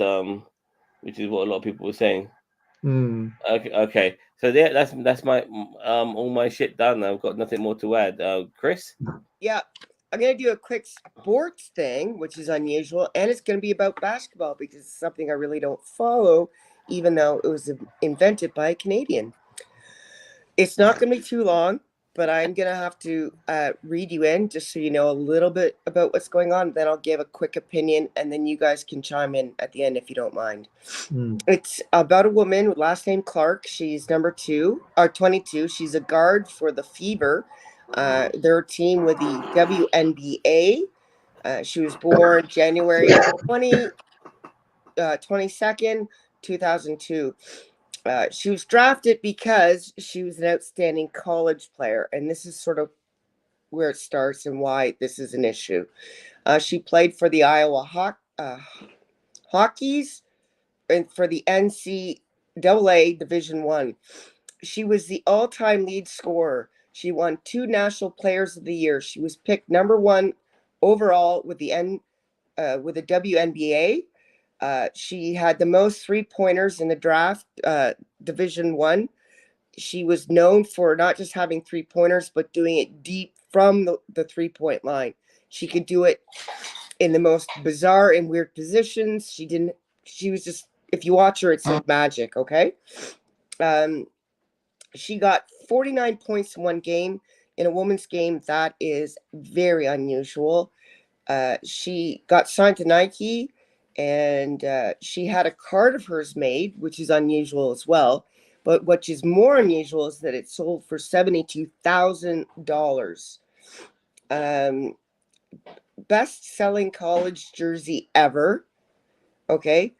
She, at the 2023 National Championship game, this is in college, they had an 89% increase in viewership from the year before. That's more viewers in the last 5 years than both the men's and women's championships. All right. The NCAA then signed with ESPN for 10 times their previous fees from the year before, all because of how well this woman plays. Okay. One college game, a bunch of Chads and Brads from a fraternity showed up, took about a quarter of the audience. The beginning of the game, they were jumping up so hard, I thought the stadium would collapse. I kind of hoped it would have on them, but just chanting, overrated, overrated. And then she just let her playing silence them. Midway through the game, they just shut up because they knew they were wrong. It was great. The guy shooting the game on camera would watch the ball go in from the 3-point line, pan to her, pan to Chads and Brads up in the audience, just standing there all of a sudden. Not singing overrated anymore, are you, boys? So this leads me to what the big deal is. She's getting a lot of backlash from current and former women's players. They're jealous as F, okay? She's bringing in new life to an organization that has not made money, has never made money. And the only reason they still exist is because the men's basketball league gives them money so that they can exist, all right? The women in this league have been, for years, demanding higher pay, have been whining that no one watches their games, okay? So here she is. She comes in. She's going to bring a big shining light onto their organization, bring in the reason for the players to get more money, and they can't shut up about how overrated she is. They even lie about her. Okay, Cheryl Swoops was the first woman to get drafted into this league. She's also a gold medal winner. She was interviewed on a podcast, Grills Arena. She repeatedly misrepresented the facts and outright lied about this woman. Clark beat this other college girl's records, this woman named Plums. Swoop then said it didn't count because of COVID. That's absurd. But the fact is, Clark, she did it playing fewer games than Plum. So, COVID or not, she still beat they're just pulling shit out of the air because they're jealous. She then lied saying that Clark had an advantage because she was older. She was 25. She was actually one of the youngest players in the fucking league. All right. Swoop claimed that her high score count was due to the fact that she would have over 40 shots per game and was given the green light and always given the ball. Total lie. She got about half that many and still scored almost 40 points per game. But that's not all. She was also one of the lead passers, rebounders, steals the ball. She's a wicked ass player. You got to watch this woman. And I don't like basketball. And the woman that I just talked about, Swoops, the first woman to get into the league, was sitting on the show wearing a t-shirt that said feminist on it. This pissed the hell out of me because here you are ripping down a woman, but at the same time you want more pay for a women's league when this woman coming in clearly is a fantastic player, most definitely better than you, honey, is going to bring those things that you say that you want for this league: better pay, better exposure, and you can't help but rip her down. And she's not the only one. There's a huge amount of people. Diana Taurasi, Teresa Witherspoon, and don't even get me started on Lexi Brown. Lexi Brown, you suck. All right. Yes, I realize, ladies, it had to start somewhere. You started the league. You were there in the beginning. But that doesn't mean it stops with you. The whole point of you starting this is so that other women can then stand on your shoulders and it can grow. That's the fucking point. And if you look at men's football in the United K, I don't mean football like American. I mean soccer, to sort that out. Those players started at the beginning, didn't make any money. They played. They wanted to make money. But as soon as they got enough fans in and then they started charging fans, leagues were started and they started getting paid. You got to build this up. You can't just start and demand money. You got to put on a show. It's got to be exciting. You can't just say, no, we deserve it because we're women. I'm not going to let you have that. Here's the difference. The American Football League of men, this is how they respond to Clark coming up and how well she plays. LeBron James says, and he tweeted this out during the playoff games when she was still in college. If you say you don't like Clark, you're a flat out hater. Stephen Smith, who's a pundit for sports news, says, I've never seen a player like her ever. Stephen Curry, who's one of the best three-point throwers in the men's league ever, had a competition with her. He didn't have to do that. It was a risk to his career, his ego. What if he had lost? He barely won. And at the end of the event, he was interviewed and he said she was fantastic. Her release time was faster than me. I can't believe that, that people aren't talking about her more. She is phenomenal. Shaquille O'Neal said Clark is the best college basketball player he's ever seen. Luke Dominique said Clark is better than him. Ice Cube offered her $5 million to come play in his 3-on-3 league. It's a less well-known league in the States. And all she had to do was play 10 games. Yet all these female players are going on about how she's overrated and she sucks. Ladies, I see through you. You're jealous. You can't talk outside one of your mouth and want more spotlight on your sport and better pay, and then turn around and villainize probably one of the few people that are going to get you there. And if she doesn't do it, at least she's going to start the ball rolling to get to where you say you want this league to be.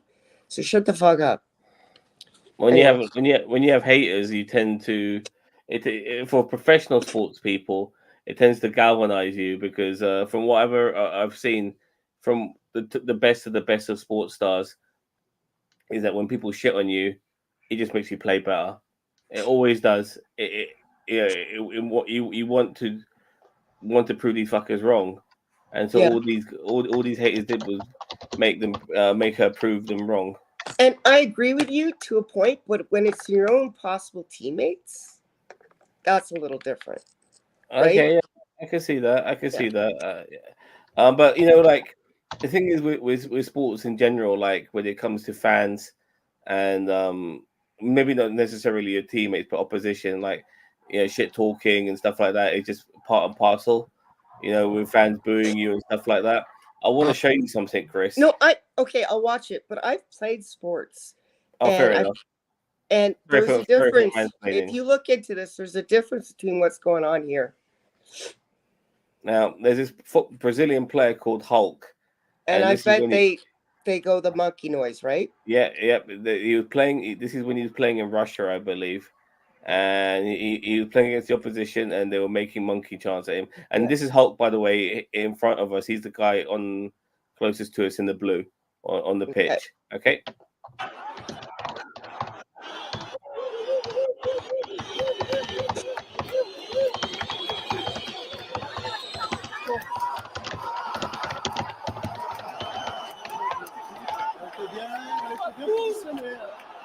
They're not making monkey noises anymore. No. He But just made them shut the imagine fuck it's up. your own team doing that to you now, right? Yeah, that's the unfortunate thing, unfortunately, because your teammates all want you to be the best, because it is a team game and you rely on each other to be good. So it's jealousy. It's stupid as well, but I've never really heard of what you mentioned. I've never really heard of it before. I mean, you have your teammate having a scuffle or whatever, and all of these sort of things, but to have and then like several of your teammates shit on you and want you to be crap, even though they know you're good. It's for me, it's unheard of. And it's not just her teammates, but it's just about every old school for this league, which isn't very popular yet. Every well-known first timers have come out and said lies about her. Like I told you that one lady, I told you all the shit, and that's just half the shit she said was factually incorrect. And she insinuated stuff. She was full of shit. She even came out later to try and apologize. And I say apologize on the same show. And she said, listen, I was never making a comment about her race. It's like, sweetheart, no one said this was about race. You didn't say this was about race. It is obviously the fact that you are a jealous little bitch. Yeah. That says she's a feminist. Yeah, well, sometimes they don't know what they are, do they? No. So yeah, that was a cool little story. I'm glad she overcame her haters, even though they're supposed to be her friends. Well, let's see. It's her first. This will be her first season. She might get a lot of pushback from the team she's playing, like physical pushback actually, and people on her own team might not support her. I think the league won't take advantage of something that they could really invigorate this league and make them earn money for once. But I don't think they will. It just doesn't do other players any favors by not taking advantage of having a good player on your team. Like you yourself look better by having a good player on your team. So surely you want to take advantage of this, and improve your own career, by doing so. So yeah. Anyway, there's just one quick thing before we stop. I'm sorry. There's been this thing for years now that they want not to get paid as much as the men, but they want to get paid equity from what the league is making so that their pay raises. I don't know about you. I've never gone to business school. But if your league is not making any money, your equity payment is zero. Just like if I was in a normal job and asked a company that's going bankrupt for a raise, I'm going to get laughed at. I'm not going to get more money. And if they're going bankrupt because I'm not doing my job right, they'll laugh at me more. Exactly. Sorry. You got And anything more her to name's add? Clark. Check her out. Her name's Clark. She's like a magician.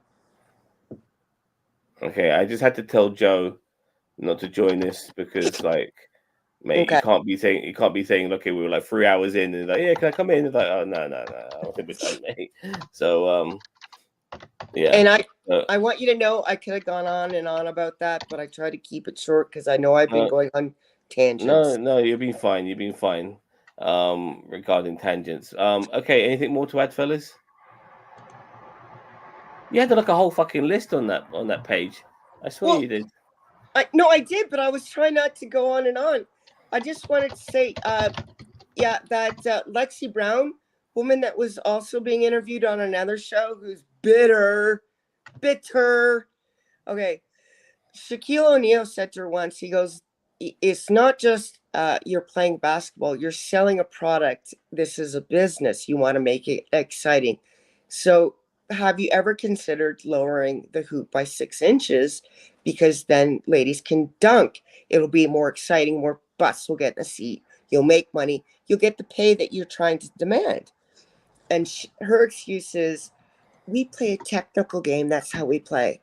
Great. Well, how you're playing right now isn't entertaining enough to get you money. So change or die. Second of all, she tried to say, well, if you lower it 6 inches, I wouldn't be able to play. You're right. At first, maybe you won't be able to play as well.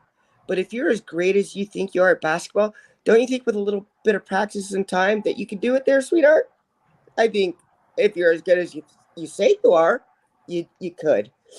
And yeah, that's it. I heard like there are a couple of women though who are like over 6 foot tall, aren't they? Who play in the league. Oh yeah. And they can dunk, can't they? I think. Yes, there's a few, but there'd be a lot more. Yeah. Also, I did want to give an honorable mention to some other college basketball players that are coming up that are named Stuckey, Beckers, and Reese. I don't like the attitudes of one of those women. I think she's pretty rude, but I respect their game, and I think they're wonderful players who will also shine a light on your league and should be fostered and will make forward the game and make more people interested in watching. Cool. All right then. So I guess we're done now. Everyone, thank you very much. It's been a lovely show, so to speak. I'm just checking everything. So I do apologize. I'm a bit mesmerized at this moment in time. Yeah, it was fantastic. So tomorrow, by the way, if I'm not sure if anyone will want to join me, D Jose will be. Tomorrow is WWE King and Queen of the Ring live from Riyadh, Saudi Arabia. Yeah, we're doing a watch along. It's funny in a way, like we mentioned. I'm going to bitch on Shredder a bit. I don't give a fuck, because he loves wrestling, and he was always watching wrestling under Vince McMahon. And even though Vince McMahon is a terrible human being in his association with Trump and a lot of his allegations, right? Wouldn't watch any of the shows that were in Saudi Arabia, because obviously he doesn't want to promote that, but would still watch the WWE even though they weren't in Saudi Arabia. So you're happy to watch a product that won't be in Saudi Arabia, which is in Saudi Arabia, but you won't watch that particular episode. But when they're not in Saudi Arabia, you're still happy to watch them. Like if they're willing to go to Saudi Arabia and you don't like that, then stop fucking watching them. That's He's just my cherry opinion. picking. He's cherry picking. So yeah, so there you go. That's just my opinion on that. Anyways, let them, if he finds out about this, let the bitching commence. To you, Chris and Volta, thank you very much. I am glad you guys came. So you'll see me tomorrow with Jose talking wrestling. So enjoy us for that. And then I'm currently watching, by the way, The Fall of the House of Usher. I'm 3 episodes in. My God, episode 2, man. Jesus Christ, the way that episode ended. Oh my God. I'm not gonna get. And even episode 3 was like, but I'm kind of getting a gist of certain things. I kind of got an idea who that woman is as well. You know, I'll let you know after we come offline. When I recommended it to Zam, by the way. Yeah, it's very good, by the way. Fall of House of Usher has got a good cast. Mark Hamill's in it as a fucking lawyer, which I was shocked. I thought that was Anthony Hopkins at first. He's a fixer. Yeah, and like you got the actor who plays the Green Lantern not the Green Lantern, Martian Manhunter on the animated Justice League, and he was also the second Captain America. He's in it as well, and there's a couple of other recognizable faces. It's a good series. We'll review it when you're done. Yeah, it might take me a few days, but I'll definitely get it done. But I'm watching this, and I'm watching Billions as well, which is also really good too. So yeah, what time is the pay-per-view tomorrow? The pay-per-view will be on live at 5:50 p.m. and the pay-per-view starts at 6 o'clock in the evening. So yeah, join us for that. All right, thank you very much for watching. Have a nice day. Don't forget to like, share, subscribe to NerdTube. NerdTube, remember it. Bye-bye. Bye.